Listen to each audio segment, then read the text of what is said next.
Very good afternoon.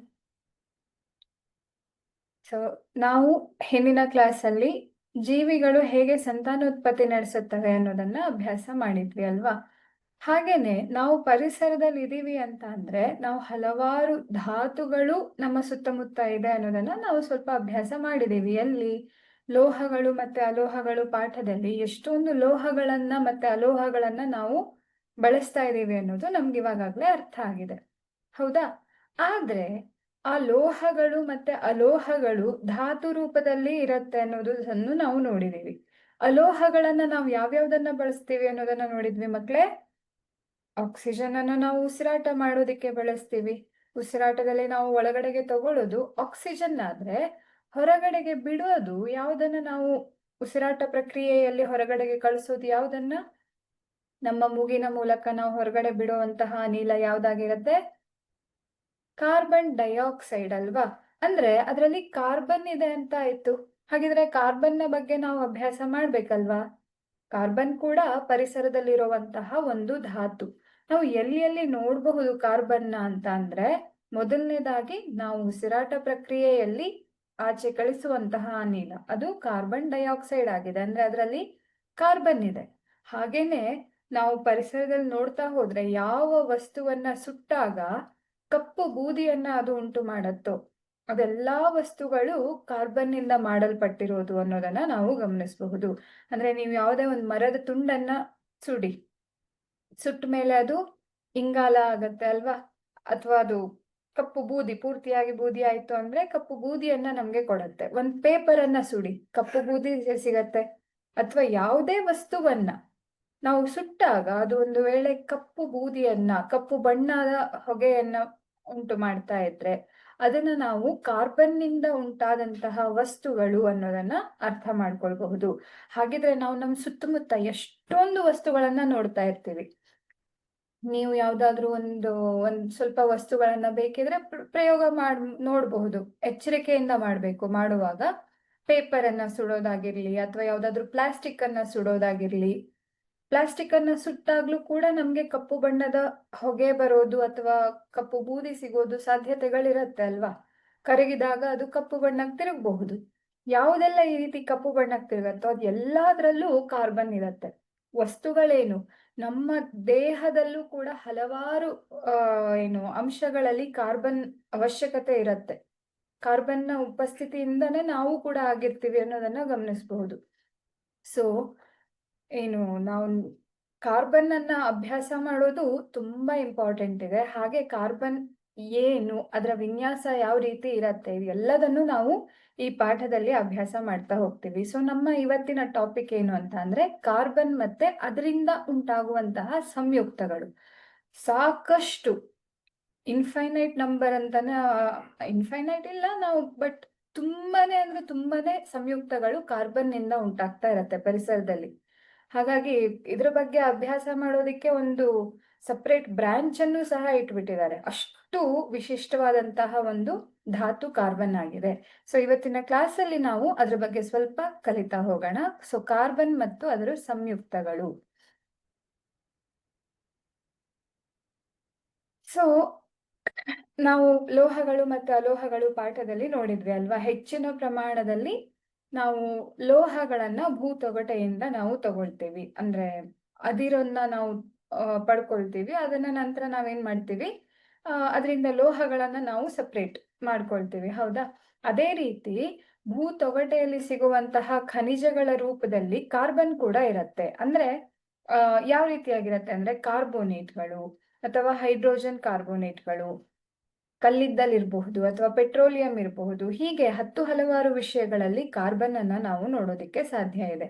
ಆದ್ರೆ ಅವುಗಳಲ್ಲಿ ಕಾರ್ಬನ್ನ ಪ್ರಮಾಣ ಎಷ್ಟಿರತ್ತಪ್ಪ ಅಂತ ನೋಡೋದಿದ್ರೆ, ಈಗ ಭೂತೊಗಟೆಯಲ್ಲಿ ಸಿಗುವಂತಹ ಖನಿಜಗಳಲ್ಲಿ ಕಾರ್ಬನ್ನ ಪ್ರಮಾಣ ಜಸ್ಟ್ 0.02%, ಅಂದ್ರೆ ಎಷ್ಟು ಕನಿಷ್ಠ ಪ್ರಮಾಣದಲ್ಲಿ ಇದೆ ಅನ್ನೋದನ್ನ ನಾವಿಲ್ಲಿ ಗಮನಿಸಬಹುದು ಅಲ್ವಾ? ಆದ್ರೂ ಕೂಡ ಅದರ ಪ್ರಾಮುಖ್ಯತೆ ಇಷ್ಟಿದೆ. ನಾವು ಅದಕ್ಕೋಸ್ಕರ ಒಂದು ಅಧ್ಯಾಯವನ್ನೇ ಇಟ್ಟಿದ್ದೀವಿ ಅಂತ ಅಂದ್ರೆ ಯೋಚನೆ ಮಾಡಿ ಅದರ ಪ್ರಾಮುಖ್ಯತೆ ಎಷ್ಟಿದೆ ಅನ್ನೋದನ್ನ. ಸೊ ಇನ್ನು ವಾತಾವರಣದಲ್ಲಿ ನೋಡೋದಿದ್ರೆ, ವಾತಾವರಣದಲ್ಲಿ 0.03ರಷ್ಟು ಕಾರ್ಬನ್ ಡೈಆಕ್ಸೈಡ್ ಇರತ್ತೆ. ಅಂದ್ರೆ ನಾವೇನು ಆಮ್ಲಜನಕವನ್ನ ಒಳಗಡೆ ತಗೊಂಡು ಕಾರ್ಬನ್ ಡೈಆಕ್ಸೈಡ್ ಅನ್ನ ಹೊರಗಡೆ ಬಿಡ್ತೀವಿ ಅಲ್ವಾ. ಹಾಗೇನೆ ವಾಹನದ ಹೊಗೆಗಳು, ಈ ತರ ಹಲವಾರು ವಿಷಯಗಳಿಂದ ವಾತಾವರಣದಲ್ಲಿ ಕಾರ್ಬನ್ ಉಂಟಾಗ್ತಾ ಇರತ್ತೆ. ಸೊ ಆ ಕಾರ್ಬನ್, ವಾತಾವರಣದಲ್ಲಿರುವಂತಹ ಕಾರ್ಬನ್ನ ಪ್ರಮಾಣ ಅಂತ ತಗೊಂಡ್ರೆ ಅದು 0.03% ಅಷ್ಟು ಮಾತ್ರ ಇರತ್ತೆ. ಇನ್ನು ಇಷ್ಟೆಲ್ಲ ಕಾರ್ಬನ್ ಕಾರ್ಬನ್ ಕಾರ್ಬನ್ ಅಂತ ಬರ್ತಾ ಇದೆ ಅಂದ್ರೆ ಕಾರ್ಬನ್ ಎಲ್ಲಿರತ್ತೆ? ಕಾರ್ಬನ್ ಒಂದು ಅಲೋಹ. ನಾವು ಧಾತುಗಳ ಒಂದು ವರ್ಗೀಕರಣವನ್ನ ನೋಡ್ತಾ ಹೋದ್ರೆ ಅದರಲ್ಲಿ ಅಲೋಹಗಳ ಗುಂಪಿನಲ್ಲಿ ಕಾರ್ಬನ್ ಇರತ್ತೆ. ಹಾಗೂ ಇದರ ಪರಮಾಣು ಸಂಖ್ಯೆ 6. ಇದನ್ನ ನಾವು ಕ್ಯಾಪಿಟಲ್ ಸಿ ಇಂದ ಸೂಚಿಸ್ತೀವಿ. ಕಾರ್ಬನ್ ಅನ್ನ ಬರೆಯೋದು ಎಲ್ಲಾದ್ರೂ ನೀವು ಕ್ಯಾಪಿಟಲ್ ಸಿ ಹೀಗೆ ಬರ್ದಿದ್ ಕಂಡ್ರೆ ಅದರ ಅರ್ಥ ಕಾರ್ಬನ್ ಅಂತ. ಅಂದ್ರೆ ರಸಾಯನಶಾಸ್ತ್ರದಲ್ಲಿ ಸಿ ಅಂತ ಬರ್ದಿದ್ರೆ ಅದರ ಅರ್ಥ ಕಾರ್ಬನ್ ಅಂತ ನಾವು ಅರ್ಥ ಮಾಡ್ಕೊಳ್ಬೇಕು. ಸೊ ಕಾರ್ಬನ್ ನ ಪರಮಾಣು ಸಂಖ್ಯೆ 6 ಆಗಿರೋದ್ರಿಂದ ಇದರ ಎಲೆಕ್ಟ್ರಾನ್ ವಿನ್ಯಾಸ ಯಾವ ರೀತಿಯಾಗಿ ಬರುತ್ತೆ? 1s2 2s2 2p2. ಇದು ಕಾರ್ಬನ್ ನ ಎಲೆಕ್ಟ್ರಾನ್ ವಿನ್ಯಾಸ. ಹೌದಾ? ನೀವಿಲ್ಲಿ ಈ ಚಿತ್ರದಲ್ಲಿ ಗಮನಿಸ್ತಾ ಇರ್ಬೋದು. ಸೊ ಇಲ್ಲೇನಾಗ್ತಾ ಇದೆ, ಇಲ್ಲಿ ನಿಮ್ಗೆ ಕಾಣಿಸ್ತಾ ಇರುವಂತಹ ಈ ಚಿತ್ರ ಏನಿದೆ ಇದು ಒಂದು ಕಾರ್ಬನ್ ನ ಪರಮಾಣುವಿನ ಚಿತ್ರ. ಇದರ ಬೀಜ ಕೇಂದ್ರದಲ್ಲಿ ಏನಿರುತ್ತೆ? ಬೀಜ ಕೇಂದ್ರದಲ್ಲಿ ಪ್ರೋಟಾನ್ ಮತ್ತೆ ನ್ಯೂಟ್ರಾನ್ಗಳಿರತ್ತೆ ಅಲ್ವಾ. ಸೊ ಅದರ ಸುತ್ತ ಬೇರೆ ಬೇರೆ ಕವಚಗಳಿರತ್ತೆ. ಬೀಜ ಕೇಂದ್ರದ ಸುತ್ತ ಕವಚಗಳಿದ್ದು ಆ ಕವಚದಲ್ಲಿ ಎಲೆಕ್ಟ್ರಾನ್ಗಳು ಬೀಜ ಕೇಂದ್ರದ ಸುತ್ತ ತಿರುಗ್ತಾ ಇರತ್ತೆ. ಕಂಟಿನ್ಯೂಸ್ ಆಗಿ ಅದು ತಿರುಗ್ತಾ ಇರತ್ತೆ. ಸೊ ಹೇಗಿರತ್ತೆ ಅಂತ ನೋಡೋದಿದ್ರೆ ಇಲ್ಲಿ 1s2 ಅಂದ್ರೆ ಅತ್ಯಂತ ಒಳ ಕವಚ, ಬೀಜ ಕೇಂದ್ರದ ನಂತರ ಇರುವಂತಹ ಮೊದಲನೇ ಕವಚದಲ್ಲಿ 2 ಎಲೆಕ್ಟ್ರಾನ್ಗಳು ಸುತ್ತುತ್ತಾ ಇರತ್ತೆ ಅನ್ನೋದನ್ನ ನಾವಿಲ್ಲಿ ಗಮನಿಸಬಹುದು. ಇನ್ನು ಅತ್ಯಂತ ಹೊರ ಕವಚ ಅಂದ್ರೆ ಯಾವ್ದಾಯ್ತು? 2. ಇದು ಅತ್ಯಂತ, ಇದು 1ನೇ ಕವಚ ಆದ್ರೆ ಇದು 2ನೇ ಕವಚ ಅಲ್ವಾ. ಈ ರೀತಿಯಾಗಿ ಕವಚಗಳಿರತ್ತೆ. ಸೊ 1ನೇ ಕವಚದಲ್ಲಿ 2 ಎಲೆಕ್ಟ್ರಾನ್ಗಳಿದ್ರೆ 2ನೇ ಕವಚದ ಒಳಗಡೆಗೆ ಒಟ್ಟಾರೆಯಾಗಿ 4 ಎಲೆಕ್ಟ್ರಾನ್ಗಳಿರತ್ತೆ.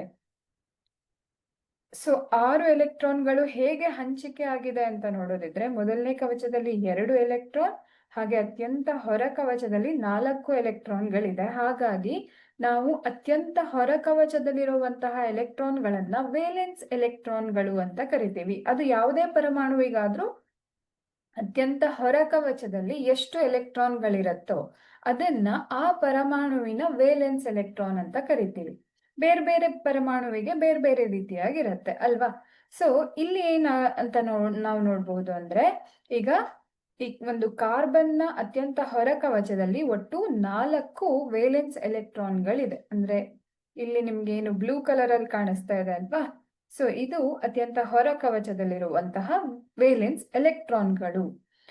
ಹಾಗಾಗಿ ನಾವೇನಂತ ಅರ್ಥ ಮಾಡ್ಕೊಳ್ಬಹುದು? 6 ಎಲೆಕ್ಟ್ರಾನ್ಗಳು ಈ ರೀತಿಯಾಗಿ ಹಂಚಿಕೆಯಾಗಿ ಬೀಜ ಕೇಂದ್ರದ ಸುತ್ತ ತಿರುಗ್ತಾ ಇದೆ ಅನ್ನೋದನ್ನ ನಾವಿಲ್ಲಿ ನೋಡಬಹುದು. ಸೊ ಈ ಒಂದು ಕಾರ್ಬನ್ ಏನಿದೆಯಲ್ವಾ, ಸೊ ಕಾರ್ಬನ್ ಬೇರೆ ಧಾತುಗಳ ಜೊತೆಗೆ ಬಂಧವನ್ನ ರೂಪಿಸತ್ತೆ. ವೇಲೆನ್ಸ್ ಎಲೆಕ್ಟ್ರಾನ್ಗಳು ಸಹವೇಲೆನ್ಸಿಯ ಬಂಧವನ್ನ ರೂಪಿಸುವಂತಹ ಸಾಮರ್ಥ್ಯವನ್ನ ಹೊಂದಿದೆ. ಹಾಗಿದ್ರೆ ಸಹವೇಲೆನ್ಸಿಯ ಬಂಧ ಅಂದ್ರೆ ಏನು? ನಾವು ಅಯಾನಿಕ್ ಬಂಧದ ಬಗ್ಗೆ ಅಭ್ಯಾಸ ಮಾಡಿದ್ವಿ ಅಲ್ವಾ. ಅಯಾನಿಕ್ ಬಂಧ ಅಂದ್ರೆ ಏನಾಗ್ತಾ ಇತ್ತು? ಎಲೆಕ್ಟ್ರಾನ್ ಅನ್ನ ಪೂರ್ತಿಯಾಗಿ ಒಂದು ಧಾತು ಬಿಟ್ಟು ಕೊಟ್ರೆ ಇನ್ನೊಂದು ಧಾತು ಆ ಎಲೆಕ್ಟ್ರಾನ್ ಅನ್ನ ಪಡ್ಕೊಳ್ಳೋ ಮೂಲಕ ಅಲ್ಲಿ ಏನಾಗ್ತಾ ಇತ್ತು? ಬಂಧ ಉಂಟಾಗ್ತಾ ಇತ್ತು. ಒಂದು ಧಾತು ಅಥವಾ ನಾವು ಸಾಮಾನ್ಯವಾಗಿ ಲೋಹಗಳು ಎಲೆಕ್ಟ್ರಾನ್ ಅನ್ನ ಬಿಟ್ಟು ಕೊಡ್ತಾ ಇದ್ರೆ ಇನ್ನು ಅಲೋಹಗಳೇನ್ ಮಾಡತ್ತೆ? ಎಲೆಕ್ಟ್ರಾನ್ ಅನ್ನ ಪಡೆದುಕೊಳ್ಳೋ ಮೂಲಕ ಅಲ್ಲಿ ಬಂಧ ಉಂಟಾಗ್ತಾ ಇತ್ತು. ಪೂರ್ತಿಯಾಗಿ ಎಲೆಕ್ಟ್ರಾನ್ ನ ವರ್ಗಾವಣೆ ಆಗ್ತಾ ಇತ್ತು ಅಯಾನಿಕ್ ಬಂಧದಲ್ಲಿ. ಇನ್ನು ಸಹವೇಲೆನ್ಸಿಯ ಬಂಧ ಅಂದ್ರೆ ಅಯಾನಿಕ್ ಬಂಧದ ತರ ಇಲ್ಲ ಅನ್ನೋದಷ್ಟಂತೂ ಗೊತ್ತಾಯ್ತು ಅಲ್ವಾ. ಹಾಗಿದ್ರೆ ಸಹವೇಲೆನ್ಸಿಯ ಬಂಧ ಅಂದ್ರೆ ಏನು ಅನ್ನೋದನ್ನು ನಾವು ಅಭ್ಯಾಸ ಮಾಡೋಣ. ಅದಕ್ಕಿಂತ ಮುಂಚೆ ಕಾರ್ಬನ್ ಈ ಸಹವೇಲೆನ್ಸಿಯ ಬಂಧವನ್ನ ಉಂಟು ಮಾಡತ್ತೆ ಆಯ್ತಾ. ಸೊ ಬೇರೆ ಬೇರೆ ರೀತಿಯ ಅಂದ್ರೆ ಏಕಬಂಧ, ದ್ವಿಬಂಧ ಮತ್ತೆ ತ್ರಿಬಂಧಗಳನ್ನ ಉಂಟು ಮಾಡುವಂತಹ ಸಾಮರ್ಥ್ಯವನ್ನ ಕಾರ್ಬನ್ ಹೊಂದಿದೆ. ಏಕಬಂಧ ಅಂದ್ರೆ ಏನು? ಈಗ ಉದಾಹರಣೆಗೆ ಈಗ 2 ಕ್ಲೋರಿನ್ ನ ಪರಮಾಣುವನ್ನ ತಗೊಂಡ್ರೆ ಅವುಗಳ ಮಧ್ಯ ಒಂದು ಬಂಧ ಉಂಟಾಗಿರತ್ತೆ. ಇದನ್ನ ಏಕಬಂಧ ಅಂತ ಕರೀತಾರೆ. ಅದೇ ರೀತಿ ನೀವು ಒಂದು ಆಕ್ಸಿಜನ್ ನ ಅಣುವನ್ನ ನೋಡಿದ್ರೆ ಅದು 2 ಆಕ್ಸಿಜನ್ ಪರಮಾಣುಗಳ ನಡುವೆ ದ್ವಿಬಂಧದಿಂದ ಉಂಟಾಗ್ತಾ ಇರುವಂತಹ ಒಂದು ಅಣು ಆಗಿದೆ. ಅದೇ ರೀತಿ ನೈಟ್ರೋಜನ್ ಅನ್ನ ತಗೊಂಡ್ರೆ ನೈಟ್ರೋಜನ್ ಮತ್ತೆ ನೈಟ್ರೋಜನ್ ಪರಮಾಣುಗಳ ನಡುವೆ 3 ಬಂಧ ಇರುತ್ತೆ. ಅಂದ್ರೆ 3 ಗೆರೆಯನ್ನ ನಾವು ಬರಿತೀವಿ. ಈ ಗೆರೆಯ ಅರ್ಥ ಬಂಧ ಅನ್ನೋದು, ಹೌದಾ? ಸೊ ನೈಟ್ರೋಜನ್ ಅಣು ಏನು ಉಂಟಾಗ್ತಾ ಇದೆ, ಅದು 2 ನೈಟ್ರೋಜನ್ ಪರಮಾಣುಗಳ ನಡುವೆ ತ್ರಿಬಂಧ ಅಂದ್ರೆ 3 ಬಂಧವನ್ನ ಹೊಂದೋ ಮೂಲಕ ಆ ಒಂದು ಅಣು ಉಂಟಾಗ್ತಾ ಇರತ್ತೆ. ಇದೇ ರೀತಿಯಲ್ಲಿ ಕಾರ್ಬನ್ ಕೂಡ ಈ ರೀತಿ ಏಕಬಂಧವನ್ನೂ ಮಾಡಬಹುದು ಅಥವಾ ದ್ವಿಬಂಧವನ್ನು ಮಾಡೋ ಸಾಮರ್ಥ್ಯವನ್ನ ಹೊಂದಿದೆ, ಹಾಗೆ ತ್ರಿಬಂಧವನ್ನ ಮಾಡೋ ಸಾಮರ್ಥ್ಯವನ್ನು ಕೂಡ ಹೊಂದಿದೆ.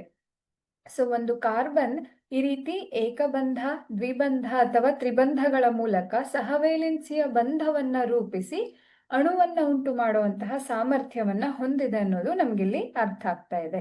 ಸೊ ಎಲೆಕ್ಟ್ರಾನ್ಗಳ ಹಂಚಿಕೆಯಿಂದ ಈ ಬಂಧಗಳು ರೂಪುಗೊಳ್ಳುತ್ತೆ. ಹಾಗಿದ್ರೆ ಸಹವೇಲೆನ್ಸಿಯ ಬಂಧ ಅಂದ್ರೆ ಏನು ಅನ್ನೋದನ್ನು ಕೂಡ ನಾವು ನೋಡೋಣ. ಸೊ ಇಲ್ಲಿ ಕಾರ್ಬನ್ನ ಬಗ್ಗೆ ನಾವು ತಿಳ್ಕೊಳ್ಳೋದಾದ್ರೆ, ಕಾರ್ಬನ್ ಪರಮಾಣು ಸಂಖ್ಯೆ 6, 4 ವೇಲೆನ್ಸ್ ಎಲೆಕ್ಟ್ರಾನ್ಗಳಿರತ್ತೆ. ಇನ್ನು ಎಲೆಕ್ಟ್ರಾನ್ ವಿನ್ಯಾಸ ಯಾವ ರೀತಿಯಾಗಿರುತ್ತೆ ಅಂತ ಹೇಳಿದೆ, 1s2 2s2 2p2 ಈ ರೀತಿಯಾಗಿ ಎಲೆಕ್ಟ್ರಾನ್ ವಿನ್ಯಾಸವನ್ನ ನಾವು ಬರಿಬೇಕು. ಒಟ್ಟು 6 ಎಲೆಕ್ಟ್ರಾನ್ಗಳನ್ನ ನಾವು ಸೂಚಿಸ್ಬೇಕಾಗತ್ತೆ. ಸೊ ಯಾವುದಾದ್ರೂ ಒಂದು ಅಂದ್ರೆ ನೀವು ಧಾತುಗಳ ವರ್ಗೀಕರಣದ ಟೇಬಲ್ ಅನ್ನ ನೋಡಿದ್ರೆ ಅಲ್ಲಿ ಧಾತುವನ್ನ, ಕಾರ್ಬನ್ ಧಾತುವನ್ನ ಈ ರೀತಿಯಾಗಿ ಗುರುತಿಸಿರ್ತಾರೆ. ಇದರ ಪರಮಾಣು ಸಂಖ್ಯೆ 6, ಹಾಗೆ ಇದರ ಒಂದು ಸಂಕೇತ ಸಿ ಅನ್ನೋದನ್ನ ನಾವು ನೋಡಬಹುದು. ಸೊ ಸಹವೇಲೆನ್ಸಿಯ ಬಂಧಗಳನ್ನ ರೂಪಿಸತ್ತೆ ಅನ್ನೋದು ಸಹ ನಮ್ಗೆ ಇವಾಗ ಗೊತ್ತಾಗ್ತಾ ಇದೆ ಅಲ್ವಾ? ಸಹವೇಲೆನ್ಸಿಯ ಬಂಧಗಳು ಅಂದ್ರೆ ಏನಿರಬಹುದು ಹಾಗಿದ್ರೆ? ಎಲೆಕ್ಟ್ರಾನ್ಗಳ ಹಂಚಿಕೆಯಿಂದ ರೂಪುಗೊಳ್ಳುವಂತಹ ಬಂಧ, ಹೌದಾ? ಸೊ ಪರಮಾಣುಗಳು ತಮ್ಮಲ್ಲಿರುವಂತಹ ವೇಲೆನ್ಸ್ ಎಲೆಕ್ಟ್ರಾನ್ಗಳನ್ನ ಹಂಚಿಕೊಳ್ಳುವ ಮೂಲಕ ಉಂಟು ಮಾಡುವಂತಹ ಬಂಧ, ಅದನ್ನ ನಾವು ಸಹವೇಲೆನ್ಸಿಯ ಬಂಧ ಅಂತ ಕರಿತೀವಿ. ಉದಾಹರಣೆಗೆ ಈಗ ಆಕ್ಸಿಜನ್ ಅಂತ ತಗೊಂಡ್ರೆ, ಆಕ್ಸಿಜನ್ ನಲ್ಲಿ 8 ಎಲೆಕ್ಟ್ರಾನ್ಗಳಿರತ್ತೆ. ಅಂದ್ರೆ ಎಲೆಕ್ಟ್ರಾನ್ ವಿನ್ಯಾಸ 1s2 2s2 2p4 ಅಂತ ಆಯ್ತು, ಹೌದಾ? ಸೊ ಈ ಒಂದು ಆಕ್ಸಿಜನ್ ಅನ್ನ ನೋಡಿದ್ರೆ ಇದಕ್ಕೆ ಅತ್ಯಂತ ಹೊರ ಕವಚದಲ್ಲಿ, ಯಾವುದೇ ಪರಮಾಣು ಆದ್ರೂ ಮಕ್ಕಳೇ ಅತ್ಯಂತ ಹೊರ ಕವಚದಲ್ಲಿ 8 ಎಲೆಕ್ಟ್ರಾನ್ ಅನ್ನ ಹೊಂದೋದಿಕ್ಕೆ ಅವು ಬಯಸತ್ತೆ. ಹೈಡ್ರೋಜನ್ ಮಾತ್ರ 2 ಎಲೆಕ್ಟ್ರಾನ್ ಅನ್ನ ಹೊಂದೋದಿಕ್ಕೆ ಬಯಸೋದು. ಯಾಕಂದ್ರೆ ಅದರ ಅತ್ಯಂತ ಹೊರ ಕವಚದಲ್ಲಿ ಒಂದೇ ಎಲೆಕ್ಟ್ರಾನ್ ಅಥವಾ ಅದರ ಹತ್ರ ಇರೋದು ಒಂದೇ ಎಲೆಕ್ಟ್ರಾನ್ ಆಗಿರೋದಕ್ಕೆ ಅದು ಏನು 2 ಎಲೆಕ್ಟ್ರಾನ್ ಅನ್ನ ಹೊಂದೋ ಮೂಲಕ ಅದು ಸ್ಥಿರ ಆಗೋದಿಕ್ಕೆ ಬಯಸತ್ತೆ. ಇನ್ 1 ಎಲೆಕ್ಟ್ರಾನ್ ಸಿಕ್ಕರೆ ಸಾಕು ಅನ್ನೋ ಇದರಲ್ಲಿ ಇರತ್ತೆ. ಆದ್ರೆ ಅದನ್ನ ಹೊರತುಪಡಿಸಿ ಬೇರೆ ಎಲ್ಲಾ ಪರಮಾಣುಗಳು ಅತ್ಯಂತ ಹೊರ ಕವಚದಲ್ಲಿ 8 ಎಲೆಕ್ಟ್ರಾನ್ಗಳನ್ನ ಹೊಂದೋ ಮೂಲಕ ಯಾವುದಾದ್ರೂ ಜಡ ಅನಿಲದ ಏನು ಸ್ವಭಾವಕ್ಕೆ ಅವು ಹೋಲಿಕೆಯನ್ನ ಪಡ್ಕೊಳ್ಳೋದಕ್ಕೆ ರೆಡಿ ಇರ್ತವೆ. ಹಾಗಾಗಿ ಅವು 8 ಎಲೆಕ್ಟ್ರಾನ್ ಅನ್ನ ಹೊಂದೋದಕ್ಕೆ ಬಯಸ್ತಾ ಇರತ್ತೆ. ಸೊ ಆಕ್ಸಿಜನ್ ಅನ್ನೇ ನಾವು ಎಕ್ಸಾಂಪಲ್ ಆಗಿ ತಗೊಂಡ್ರೆ, ಈಗ ಇನ್ನೊಂದು ಆಕ್ಸಿಜನ್, ಅದರಲ್ಲೂ ಕೂಡ 1s2 2s2 2p4 ಅಲ್ವಾ? ಅಂದ್ರೆ ನೀವು ನೋಡೋದಿದ್ರೆ ಇಲ್ಲಿ ಒಟ್ಟು 6 ಎಲೆಕ್ಟ್ರಾನ್ಗಳಿದೆ. ಇಲ್ಲೂ ಕೂಡ 6 ಎಲೆಕ್ಟ್ರಾನ್ ಇದೆ. ಈ ಆಕ್ಸಿಜನ್ ನ ಬಳಿಯಲ್ಲೂ 6 ಎಲೆಕ್ಟ್ರಾನ್ ಇದೆ, ಇನ್ನೊಂದು ಆಕ್ಸಿಜನ್ ನ ಬಳಿಯಲ್ಲೂ 6 ಎಲೆಕ್ಟ್ರಾನ್ಗಳಿದೆ. ಸೊ 2 ಎಲೆಕ್ಟ್ರಾನ್ ನ ಅವಶ್ಯಕತೆ ಇರೋದ್ರಿಂದ ಆಕ್ಸಿಜನ್ ಏನ್ ಮಾಡತ್ತೆ, ಇದೇನ್ ಹೇಳತ್ತೆ, ನಾನ್ 2 ಎಲೆಕ್ಟ್ರಾನ್ ಅನ್ನ ನಿನಗ್ ಕೊಡ್ತೀನಿ, ನೀನ್ 2 ಎಲೆಕ್ಟ್ರಾನ್ ಅನ್ನ ನನಗ್ ಕೊಡು ಅಂತ ಇವು ಒಟ್ಟಾರೆಯಾಗಿ ಇಲ್ಲಿ ಇದ್ರ ಹತ್ರ 6 ಎಲೆಕ್ಟ್ರಾನ್, ಅತ್ಯಂತ ಹೊರ ಕವಚದಲ್ಲಿ 6 ಎಲೆಕ್ಟ್ರಾನ್ಗಳಿದೆ ಅಲ್ವಾ? ಸೊ ಈ ಆಕ್ಸಿಜನ್ ಏನ್ ಮಾಡತ್ತೆ, ಈ 2 ಎಲೆಕ್ಟ್ರಾನ್ ಅನ್ನ ಹಂಚಿಕೊಳ್ಳೋ ಮೂಲಕ ಇದು ಈಗ ಕೌಂಟ್ ಮಾಡಿ, 1 2 3 4 5 6 7 8, ಒಟ್ಟಾರೆಯಾಗಿ ಇದ್ರ ಹತ್ರ 8 ಎಲೆಕ್ಟ್ರಾನ್ ಆಯ್ತು ಅಲ್ವಾ? ಅಂದ್ರೆ ಪೂರ್ತಿಯಾಗಿ ತನ್ನ ಹತ್ರ ತಗೊಳ್ಳೋದಿಲ್ಲ, ಹಂಚ್ಕೊಳ್ಳತ್ತೆ. ಹಂಚಿಕೊಳ್ಳೋ ಮೂಲಕ ಏನ್ ಮಾಡತ್ತೆ, ಇದು ಅಷ್ಟಕವನ್ನ ತಲುಪ್ತಾ ಇದೆ. ಅದೇ ರೀತಿ ಈ ಒಂದು ಆಕ್ಸಿಜನ್ ನ ಪರಮಾಣುವು ಕೂಡ ಇಲ್ಲಿ ಅದ್ರ ಹತ್ರ 6 ಎಲೆಕ್ಟ್ರಾನ್ಗಳಿದೆ. ಇನ್ನೊಂದು ಆಕ್ಸಿಜನ್ ಹತ್ರ ಇರುವಂತಹ ಈ 2 ಎಲೆಕ್ಟ್ರಾನ್ಗಳನ್ನ ಹಂಚಿಕೊಳ್ಳೋ ಮೂಲಕ ಏನ್ ಮಾಡತ್ತೆ, 2 ಎಲೆಕ್ಟ್ರಾನ್ಗಳ ಹಂಚಿಕೆ ಆಗ್ತಾ ಇದೆ ಅಲ್ವಾ? ಹಾಗಾಗಿ ಇಲ್ಲಿ ದ್ವಿಬಂಧ ಉಂಟಾಗ್ತಾ ಇರತ್ತೆ. ಈಗ ಏನಾಯ್ತು, ಇದರ ಮಧ್ಯದಲ್ಲಿ ದ್ವಿಬಂಧ ಉಂಟಾಗ್ತಾ ಇದೆ. ಬಂಧ ಹೇಗೆ ಉಂಟಾಗ್ತಾ ಇದೆ? 2 ಎಲೆಕ್ಟ್ರಾನ್ಗಳ ಹಂಚಿಕೆಯಿಂದ. ಸೊ ಈ ಒಂದು ಆಕ್ಸಿಜನ್ ಹತ್ರನೂ 8 ಎಲೆಕ್ಟ್ರಾನ್ ಇದ್ದ ಹಾಗಾಯ್ತು, ಈ ಒಂದು ಆಕ್ಸಿಜನ್ ಹತ್ರನೂ 8 ಎಲೆಕ್ಟ್ರಾನ್ಗಳು ಇದ್ದ ಹಾಗಾಯ್ತು. ಸೊ ಅವೆರಡೂ ಕೂಡ ಈ ರೀತಿ ಎಲೆಕ್ಟ್ರಾನ್ ಅನ್ನ ಹಂಚಿಕೊಳ್ಳೋ ಮೂಲಕ ಅಷ್ಟಕವನ್ನ ತಲುಪತ್ತೆ. ಯಾವುದೆಲ್ಲ ಪರಮಾಣುಗಳು ಎಲೆಕ್ಟ್ರಾನ್ ಅನ್ನ ಹಂಚಿಕೆ ಮಾಡ್ಕೊಳ್ಳೋ ಮೂಲಕ ಪೂರ್ತಿಯಾಗಿ ಬಿಟ್ಟು ಕೊಡೋದಿಲ್ಲ. ಇವಾಗ ನೀವು NaCl ಅಂತ ತಗೊಂಡ್ರೆ, ನಾವು ಲೋಹಗಳು ಅಲೋಹಗಳು ಪಾಠದಲ್ಲಿ ಇದ್ರ ಬಗ್ಗೆ ಅಭ್ಯಾಸ ಮಾಡಿದ್ವಿ ಅಲ್ವಾ. ಸೋಡಿಯಂ ಕ್ಲೋರೈಡ್ ರಚನೆ ಯಾವ ರೀತಿಯಾಗಿ ಆಗ್ತಾ ಇತ್ತು. ಸೋಡಿಯಂನ ಬಳಿ ಒಂದು ಎಕ್ಸ್ಟ್ರಾ ಎಲೆಕ್ಟ್ರಾನ್ ಇರುತ್ತೆ, ಕ್ಲೋರಿನ್ನಿಗೆ ಒಂದು ಎಲೆಕ್ಟ್ರಾನ್ನ ಅವಶ್ಯಕತೆ ಇರುತ್ತೆ. ಸೊ ಇದೇನ್ ಮಾಡತ್ತೆ, ಈ ಎಲೆಕ್ಟ್ರಾನ್ ಅನ್ನ ಪೂರ್ತಿಯಾಗಿ ಬಿಟ್ಟುಕೊಟ್ಟು Na+ ಅಂತ ಆಗತ್ತೆ. ಕ್ಲೋರಿನ್ ಒಂದು ಎಲೆಕ್ಟ್ರಾನ್ ಅನ್ನ ಪಡ್ಕೊಂಡು Cl- ಅಂತ ಆಗಿ ನಂತರದಲ್ಲಿ ಇವು ಬಂಧವನ್ನ ಉಂಟು ಮಾಡ್ತಾ ಇದ್ವು ಅಲ್ವಾ. ಸೊ ಈ ರೀತಿಯ ಬಂಧವನ್ನ ನಾವು ಅಯಾನಿಕ್ ಬಂಧ ಅಂತ ಕರಿತೀವಿ. ಇಲ್ಲಿ ಈ ಎಲೆಕ್ಟ್ರಾನ್ನ ಪೂರ್ತಿಯಾದಂತಹ ವರ್ಗಾವಣೆಯನ್ನ ನಾವು ನೋಡಬಹುದು. ಆದ್ರೆ ಇಲ್ಲಿ ಏನಾಗ್ತಾ ಇದೆ, ಈ ಆಕ್ಸಿಜನ್ ಇರಬಹುದು ಅಥವಾ ಕಾರ್ಬನ್ ಇರಬಹುದು, ಏನ್ ಮಾಡತ್ತೆ, ಎಲೆಕ್ಟ್ರಾನ್ ಅನ್ನ ಪೂರ್ತಿಯಾಗಿ ಆ ಕಡೆಗೆ ಕಳಿಸ್ಕೊಡೋದಿಲ್ಲ, ತಮ್ಮ ಹತ್ರನೇ ಉಳಿಸ್ಕೊಳತ್ತೆ. ನನ್ನ ಹತ್ರನೇ ಇರ್ಲಿ, ನೀನ್ ಬೇಕಾದಾಗ ಅದನ್ನ ಶೇರ್ ಮಾಡ್ಕೋ, ಹಂಚ್ಕೋ ಅನ್ನೋ ರೀತಿಯಲ್ಲಿ ಅವೇನ್ ಮಾಡತ್ತೆ, ಬಂಧವನ್ನ ಉಂಟು ಮಾಡ್ತಾ ಇರತ್ತೆ. ಸೊ ಈ ರೀತಿ ಎಲೆಕ್ಟ್ರಾನ್ಗಳ ಹಂಚಿಕೆಯಿಂದ ಉಂಟಾಗುವಂತಹ ಬಂಧವನ್ನ ನಾವು ಸಹವೇಲೆನ್ಸಿಯ ಬಂಧ ಅಂತ ಕರಿತೀವಿ. ಸೊ ಈಗ ಕಾರ್ಬನ್ ಅನ್ನ ತಗೊಂಡ್ರೆ ನಾವು ಏನ್ ಮಾಡ್ಬೋದು, ಇಲ್ಲಿ ನೋಡಿ, ಇದು ಕಾರ್ಬನ್ನ ಒಂದು ವಿನ್ಯಾಸ, ಎಲೆಕ್ಟ್ರಾನ್ ವಿನ್ಯಾಸ ಈ ರೀತಿಯಾಗಿದೆ, ಹೌದಾ.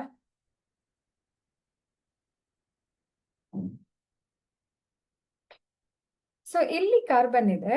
ಕಾರ್ಬನ್ನ ಒಳಕವಚದಲ್ಲಿ 2 ಎಲೆಕ್ಟ್ರಾನ್ಗಳಿದೆ. ನಾನು ಆಗ್ಲೇ ಹೇಳಿದೆ ನಿಮಗೆ, ಅತ್ಯಂತ ಹೊರಕವಚದಲ್ಲಿ 4 ಎಲೆಕ್ಟ್ರಾನ್ಗಳಿದೆ. ಆದ್ರೆ ಕಾರ್ಬನ್ನ ಒಂದು ಏನು ಬೀಜ ಕೇಂದ್ರವನ್ನ ನೋಡಿದಾಗ ಇಲ್ಲಿ 6 ಪ್ರೋಟಾನ್ಗಳು ಇದೆ, ಹೌದಾ. ನೀವು ಈ ಒಂದು ಚಿತ್ರದಲ್ಲಿ ನೀವು ಗಮನಿಸ್ತಾ ಇರಬಹುದು, ಇಲ್ಲಿ 4 ಎಲೆಕ್ಟ್ರಾನ್ಗಳಿದೆ, ಇದೆಲ್ಲದು ಎಲೆಕ್ಟ್ರಾನ್ಗಳು. ಆದ್ರೆ ಬೀಜ ಕೇಂದ್ರದಲ್ಲಿ ಪ್ರೋಟಾನ್ಗಳು ಸಹ ಇದೆ, 6 ಪ್ರೋಟಾನ್ಗಳಿದೆ.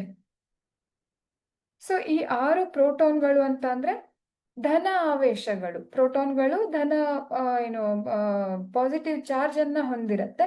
ಸೊ ಅವೇನ್ ಮಾಡತ್ತೆ, ಋಣ ಆವೇಶಗಳನ್ನ ತಮ್ಮ ಹತ್ರ ಅಟ್ರಾಕ್ಟ್ ಮಾಡ್ತಾ ಇರತ್ತೆ. ಹಾಗಾಗಿ ಏನಾಗ್ತಾ ಇದೆ, ಈ 6 ಆವೇಶಗಳು ಈ 6 ಎಲೆಕ್ಟ್ರಾನ್ಗಳನ್ನ ಹೀಗೆ ಹಿಡಿದಿಟ್ಕೊಳ್ಳೋದಕ್ಕೆ ಬಯಸ್ತಾ ಇರತ್ತೆ ಅಲ್ವಾ. ಅದೇ ಈಗ ಕಾರ್ಬನ್ ಅಯಾನಿಕ್ ಬಂಧವನ್ನ ಉಂಟು ಮಾಡಬೇಕು ಅಂತ ಅಂದ್ರೆ ಈ 4 ಎಲೆಕ್ಟ್ರಾನ್ಗಳನ್ನ ಬಿಟ್ಟು ಕೊಡಬೇಕು ಅಥವಾ 4 ಎಲೆಕ್ಟ್ರಾನ್ ಅನ್ನ ಪಡ್ಕೋಬೇಕು ಅಲ್ವಾ. ಆಗ ಮಾತ್ರ ಇಲ್ಲಿ 8 ಎಲೆಕ್ಟ್ರಾನ್ ಆಗೋದಿಕ್ಕೆ ಸಾಧ್ಯ. ಇಲ್ಲಿ ಖಾಲಿ ಇರುವಂತಹ ಜಾಗ ಕಾಣಿಸ್ತಾ ಇದೆಯಾ ನಿಮ್ಗೆ. ಸೊ ಇಲ್ಲಿ ಎಲೆಕ್ಟ್ರಾನ್ಗಳು ಬಂದ್ರೆ ಆಗ ಇದೇನಾಯ್ತು, 8 ಎಲೆಕ್ಟ್ರಾನ್ಗಳನ್ನ ಹೊಂದಿ ಸ್ಥಿರ ಆಗತ್ತೆ. ಆದ್ರೆ ಇಲ್ಲಿರೋದು 6 ಪ್ರೋಟಾನ್ ಮಾತ್ರ ಅಲ್ವಾ. ಈ 6 ಪ್ರೋಟಾನ್ಗಳು ಇಲ್ಲಿರೋ ಈ 2 ಮತ್ತೆ ಇಲ್ಲಿರುವಂತಹ 4 ಒಟ್ಟು 6 ಎಲೆಕ್ಟ್ರಾನ್ಗಳನ್ನ ತಮ್ಮ ಅಂದ್ರೆ ಬೀಜ ಕೇಂದ್ರದ ಕಡೆಗೆ ಆಕರ್ಷಣೆಯನ್ನ ಮಾಡುವಂತಹ ಸಾಮರ್ಥ್ಯವನ್ನ ಹೊಂದಿದೆ, ಹೌದಾ. ಅದೇ ಎಕ್ಸ್ಟ್ರಾ ಎಲೆಕ್ಟ್ರಾನ್ ಬಂತು, ಇನ್ನು 4 ಎಕ್ಸ್ಟ್ರಾ ಎಲೆಕ್ಟ್ರಾನ್ ಬಂತು ಅಂದ್ರೆ ಅದಕ್ಕೆ ಆ 4 ಎಲೆಕ್ಟ್ರಾನ್ ಅನ್ನ ತನ್ನ ಬಳಿ ಅಟ್ರಾಕ್ಟ್ ಮಾಡುವಂತಹ, ಆಕರ್ಷಣೆ ಮಾಡುವಂತಹ ಸಾಮರ್ಥ್ಯ ಈ 6 ಪ್ರೋಟಾನ್ಗಳಿಗೆ ಇರೋದೇ ಇಲ್ಲ. ಹೇಗೆ ಅದು ಹಿಡಿದಿಟ್ಕೊಳ್ಳೋದಿಕ್ ಸಾಧ್ಯ, ಇಲ್ಲಿ ಬಂದಂತಹ 6 ಪ್ರೋಟಾನ್ಗಳನ್ನ ಅದು ಹೇಗೆ ಹಿಡಿದಿಟ್ಕೊಳ್ಬಹುದು ಇಲ್ಲಿ ಅಲ್ವಾ. ಕಷ್ಟ ಆಗತ್ತೆ, ಅದಕ್ಕೆ ಬೀಜ ಕೇಂದ್ರಕ್ಕೆ ಕಷ್ಟ ಆಗತ್ತೆ. ಅದೇ ರೀತಿ 4 ಎಲೆಕ್ಟ್ರಾನ್ಗಳನ್ನ ಬಿಟ್ಟು ಕೊಟ್ಬಿಟ್ರೆ ಇದೇನಾಯ್ತು, ಇಲ್ಲೂ ಕೂಡ ಯಾವುದು ಇದೇ ಇಲ್ಲ ಅಲ್ವಾ, ಪ್ರೋಟಾನ್ಗಳಿಲ್ಲ, ಇದೆಲ್ಲದೂ ಖಾಲಿ ಆಗೋಯ್ತು. ಆಗ ಏನಾಯ್ತು, ಪ್ರೋಟಾನ್ನ ಸಂಖ್ಯೆ ಜಾಸ್ತಿ ಆಗೋಗ್ಬಿಡತ್ತೆ. 6 ಪ್ರೋಟಾನ್ ಬೀಜ ಕೇಂದ್ರದಲ್ಲಿ 6 ಪ್ರೋಟಾನ್ ಇದೆ, ಆದ್ರೆ ಎಲೆಕ್ಟ್ರಾನ್ ಅದನ್ನ ಸಮ ಮಾಡೋದಿಕ್ಕೆ, ತಟಸ್ಥ ಮಾಡೋದಿಕ್ಕೆ ಇರುವಂತಹ ಎಲೆಕ್ಟ್ರಾನ್ಗಳು 2 ಮಾತ್ರ, 4 ಬಿಟ್ಕೊಟ್ಬಿಟ್ಟಿದೆ ಕಾರ್ಬನ್. ಆಗ ಏನಾಗತ್ತೆ, ಇದು C4+ ಅಂತ ಆಗತ್ತೆ. 4 ಎಲೆಕ್ಟ್ರಾನ್ ಅನ್ನ ಬಿಟ್ಟು ಕೊಟ್ರೆ C4+ ಅಂತ ಆಗತ್ತೆ. ಆದ್ರೆ ಇದು ತುಂಬಾ ಅಸ್ಥಿರ ಆಗೋಯ್ತು. ಯಾಕೆ? ಪ್ರೋಟಾನ್ನ ಸಂಖ್ಯೆ ತುಂಬಾ ಜಾಸ್ತಿ ಆಗೋಯ್ತು. ಪಾಸಿಟಿವ್ ಅಂದ್ರೆ ಧನ ಆವೇಶಗಳ ಸಂಖ್ಯೆ ತುಂಬಾ ಜಾಸ್ತಿ ಆಯಿತು. ಋಣ ಆವೇಶಗಳು, ಅದನ್ನ ತಟಸ್ಥ ಮಾಡೋದಿಕ್ಕೆ ಇರುವಂತಹ ಋಣ ಆವೇಶಗಳು ತುಂಬಾ ಕಡಿಮೆ ಆಗೋದ್ರಿಂದ C4+ ಅನ್ನುವಂತಹ ಒಂದು ಪರಮಾಣು ಏನಾಗುತ್ತೆ, ತುಂಬಾ ಅಸ್ಥಿರ ಆಗೋಗತ್ತೆ. ಅದೇ ರೀತಿ 4 ಎಲೆಕ್ಟ್ರಾನ್ ಅಷ್ಟಕವನ್ನ ಪಡ್ಕೊಳ್ಬೇಕು ಅನ್ನೋ ಕಾರಣಕ್ಕೆ ಇದೇನಾದ್ರೂ 4 ಎಲೆಕ್ಟ್ರಾನ್ಗಳನ್ನ ಪಡ್ಕೊಂಡ್ರೆ, ಪೂರ್ತಿಯಾಗಿ ತನ್ನ ಬಳಿ ತಗೊಂಡ್ರೆ, ಆಗ ಏನಾಯ್ತು, C4- ಅಂತ ಆಗತ್ತೆ.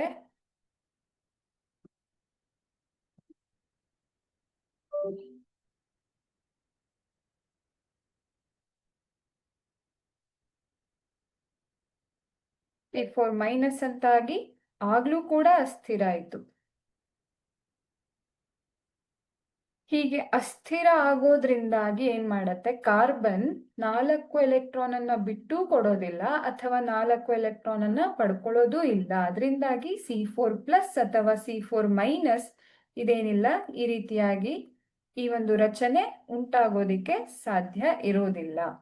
ಹೀಗಾಗೋದೇ ಇಲ್ಲ ಯಾವಾಗ್ಲೂ ಕೂಡ. C4+ ಅಂತ ಆಗೋದಾಗ್ಲಿ ಅಥವಾ C4- ಆಗೋದಾಗ್ಲಿ ಕಾರ್ಬನ್ ಈ ರೀತಿಯ ಒಂದು ಏನು ವಿನ್ಯಾಸವನ್ನ ತೋರಿಸೋದಿಲ್ಲ. ಆಯ್ತಾ? ಅದಕ್ಕೆ ಕಾರಣ ಏನು? ನಾನಿವಾಗಷ್ಟೇ ಹೇಳ್ದೆ ಅಲ್ವಾ, 4 ಎಲೆಕ್ಟ್ರಾನ್ ಅನ್ನ ಪಡ್ಕೊಂಡ್ರೆ ಬೀಜ ಕೇಂದ್ರದ ಮೇಲೆ ಜಾಸ್ತಿ ಒತ್ತಡ ಬೀಳತ್ತೆ. ಒಟ್ಟು 8 ಎಲೆಕ್ಟ್ರಾನ್ಗಳನ್ನ ಅದರ ಹತ್ರ ಅಟ್ರಾಕ್ಟ್ ಮಾಡ್ಬೇಕು, ಅತ್ಯಂತ ಹೊರಕವಚದಲ್ಲಿರೋದು. ಒಟ್ಟಾರೆ 12 ಎಲೆಕ್ಟ್ರಾನ್ಗಳ 10 ಎಲೆಕ್ಟ್ರಾನ್ಗಳಾಗೋಯ್ತಲ್ವಾ.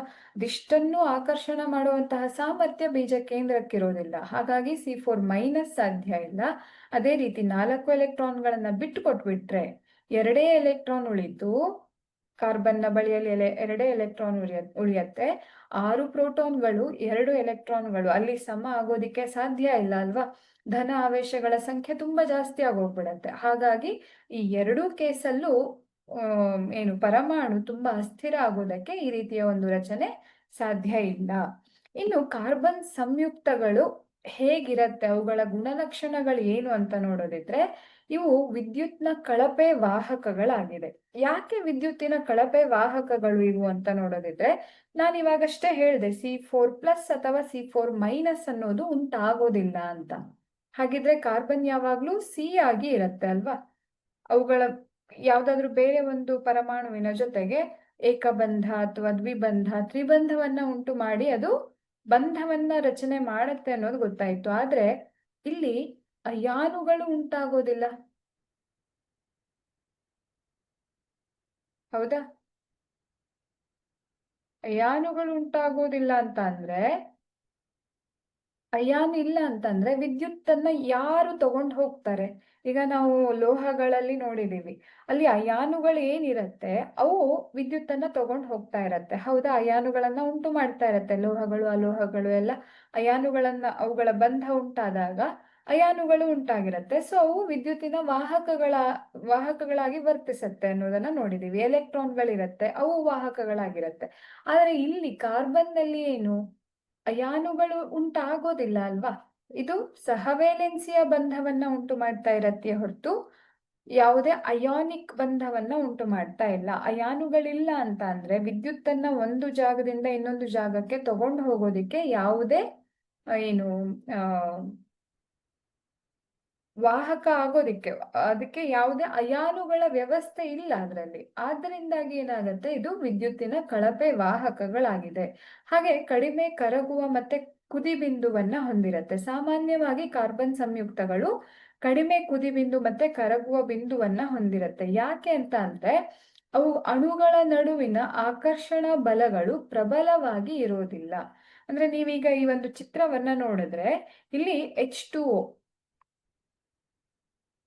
ಈ ಒಂದು H2O ಅಣುವಿನ ರಚನೆಯನ್ನ ತೋರಿಸಿದ್ದಾರೆ. ಇಲ್ಲಿ ಏನಿದೆ, ಈ ಒಂದು ಹೈಡ್ರೋಜನ್ ಮತ್ತೆ ಆಕ್ಸಿಜನ್ನ ಮಧ್ಯದಲ್ಲಿ ಏನು ಬಂಧ ಉಂಟಾಗಿದೆ ಅಲ್ವಾ, ಇದು ಒಂದು ಅಣು. ಇಲ್ಲಿ ಇದು ಒಂದು ಅಣು, ಹೈಡ್ರೋಜನ್ ಆಕ್ಸಿಜನ್ ಒಳಗೊಂಡಂತಹ ಒಂದು ಅಣು. ಅದೇ ರೀತಿ ಇದು ಒಂದು ಅಣು, ನೀರಿನ ಒಂದು ಅಣು ಅಲ್ವಾ. ಅದೇ ರೀತಿ ಇದು ಒಂದು ಅಣು ಆಗಿದೆ. ಸೊ ಈ ಅಣು ಮತ್ತೆ ಈ ಅಣುವಿನ ಮಧ್ಯ ಏನು ಬಂಧ ಇದೆ, ಇದು ದುರ್ಬಲ ಇರತ್ತೆ, ಅಷ್ಟು ಪ್ರಬಲವಾಗಿರೋದಿಲ್ಲ. ಸೊ ಏನು ಕರಗುವ ಬಿಂದು ಅಥವಾ ಕುದಿ ಬಿಂದು ಅಂದ್ರೆ ಏನು, ಅಣುಗಳನ್ನ ನಾವು ಸಪರೇಟ್ ಮಾಡೋದಿಕ್ಕೆ ಬೇಕಾಗುವಂತಹ ಸಾಮರ್ಥ್ಯ. ಹೌದಾ? ಸೊ ಇಲ್ಲಿ ಈ ಏನು ಬಂಧ ಪ್ರಬಲವಾಗಿಲ್ಲ ಅಂತ ಅಂದಾಗ ಸುಲಭವಾಗಿ ಇದನ್ನ ಬ್ರೇಕ್ ಮಾಡಬಹುದು, ತುಂಡು ಮಾಡಬಹುದು. ಆದ್ರಿಂದ ಏನಾಗತ್ತೆ, ಇವುಗಳಿಗೆ ಕಡಿಮೆ ಕರಗುವ ಬಿಂದು ಮತ್ತೆ ಕುದಿ ಬಿಂದುಗಳಿರತ್ತೆ. ಆದರೆ ಅಣುವಿನ ಒಳಗೆ ಬಲವಾದಂತಹ ಬಂಧಗಳು ಕಂಡು ಬರುತ್ತೆ. ಅಂದ್ರೆ ಇದು ಒಂದು ಅಣು ಅಂತ ಹೇಳಿದೆ ಅಲ್ವಾ?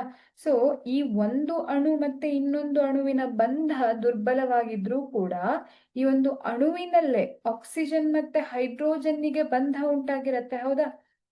ಈ ಬಂಧಗಳು ಪ್ರಬಲವಾಗಿರತ್ತೆ. ಈ ಬಂಧ ಏನಿರತ್ತೆ, ಪ್ರಬಲವಾಗಿರತ್ತೆ. ಎರಡು ಅಣುಗಳ ಮಧ್ಯೆ ಇರುವಂತಹ ಬಂಧ ದುರ್ಬಲವಾಗಿರತ್ತೆ. ಸೊ ಈ ರೀತಿಯ ಒಂದು ಗುಣಲಕ್ಷಣವನ್ನ ಕಾರ್ಬನ್ ಸಂಯುಕ್ತಗಳು ತೋರಿಸ್ತಾ ಇರತ್ತೆ.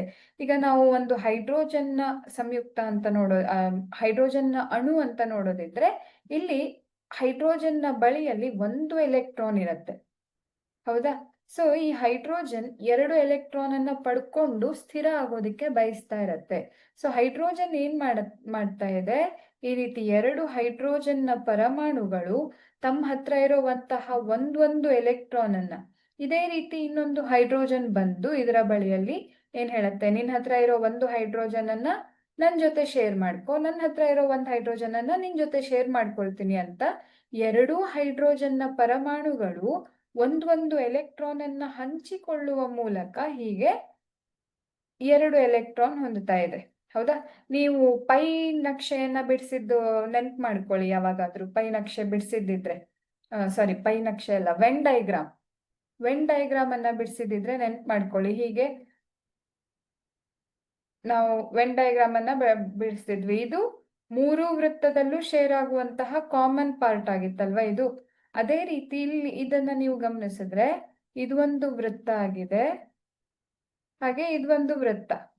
ಸೊ ಇಲ್ಲಿರುವಂತಹದ್ದು ಎರಡಕ್ಕೂ ಕೂಡ ಸಾಮಾನ್ಯವಾಗಿರುವಂತಹದ್ದು ಆಗಿದೆ ಅಲ್ವಾ?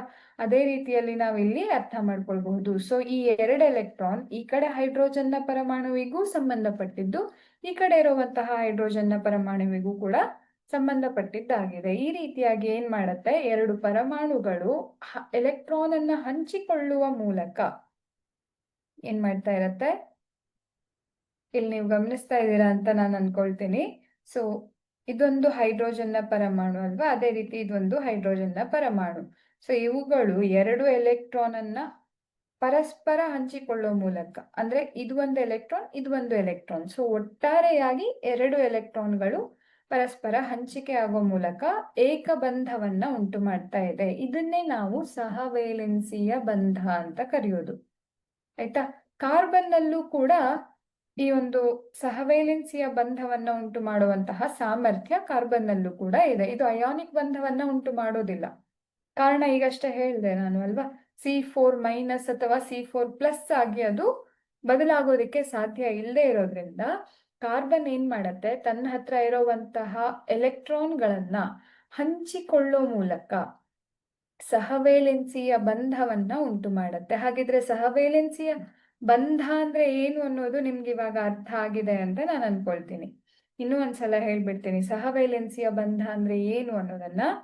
ಪರಮಾಣುಗಳು ಕಾರ್ಬನ್ ಅಂತ ಅಲ್ಲ, ಹೈಡ್ರೋಜನ್ ಅಂತ ಅಲ್ಲ, ಒಟ್ಟಾರೆಯಾಗಿ ಯಾವುದೇ ಪರಮಾಣು ತನ್ನ ಹತ್ರ ಇರುವಂತಹ ಅತ್ಯಂತ ಹೊರಕವಚದಲ್ಲಿರುವಂತಹ ವೇಲೆನ್ಸ್ ಎಲೆಕ್ಟ್ರಾನ್ಗಳನ್ನ ಇನ್ನೊಂದು ಪರಮಾಣುವಿನ ಜೊತೆಗೆ ಹಂಚಿಕೊಳ್ಳೋ ಮೂಲಕ ಉಂಟಾಗುವಂತಹ ಬಂಧವನ್ನ ನಾವು ಸಹವೇಲೆನ್ಸಿಯ ಬಂಧ ಅಂತ ಕರಿತೀವಿ.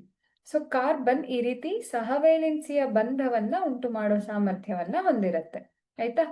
ಸೊ ಹಾಗೆ ಮಾಡೋದ್ರಿಂದ ಏನಾಗತ್ತೆ, ಎಲೆಕ್ಟ್ರಾನ್ಗಳ ಹಂಚಿಕೆ ಮಾಡ್ಕೊಳ್ಳೋದ್ರಿಂದ ಏನಾಗತ್ತೆ ಅಂತ ನೋಡೋದಿದ್ರೆ, ಇಲ್ಲೀಗ ಎಲೆಕ್ಟ್ರಾನ್ನ ಹಂಚಿಕೆ ಆದಾಗ ನಾವು ಕಾರ್ಬನ್ ಅನ್ನೇ ತಗೊಂಡು ನೋಡೋಣ. ಕಾರ್ಬನ್ನ ಪರಮಾಣು ಸಂಖ್ಯೆ 6 ಅಲ್ವಾ?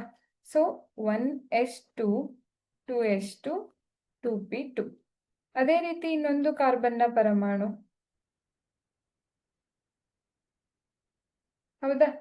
ಸೊ ಇದ್ರ ಹತ್ರನೂ 4 ಎಲೆಕ್ಟ್ರಾನ್ಗಳಿದೆ, ಇದ್ರ ಹತ್ರನೂ 4 ಎಲೆಕ್ಟ್ರಾನ್ಗಳಿದೆ. ಅಂದ್ರೆ ಇಬ್ರಿಗೂ ಇನ್ನು 4 ಎಲೆಕ್ಟ್ರಾನ್ಗಳ ಅವಶ್ಯಕತೆ ಇದೆ. ಎರಡು ಕಾರ್ಬನ್ನಿಗೂ ಕೂಡ ಇನ್ನೂ 4 ಎಲೆಕ್ಟ್ರಾನ್ಗಳು ಅವಶ್ಯಕತೆ ಇರುತ್ತೆ.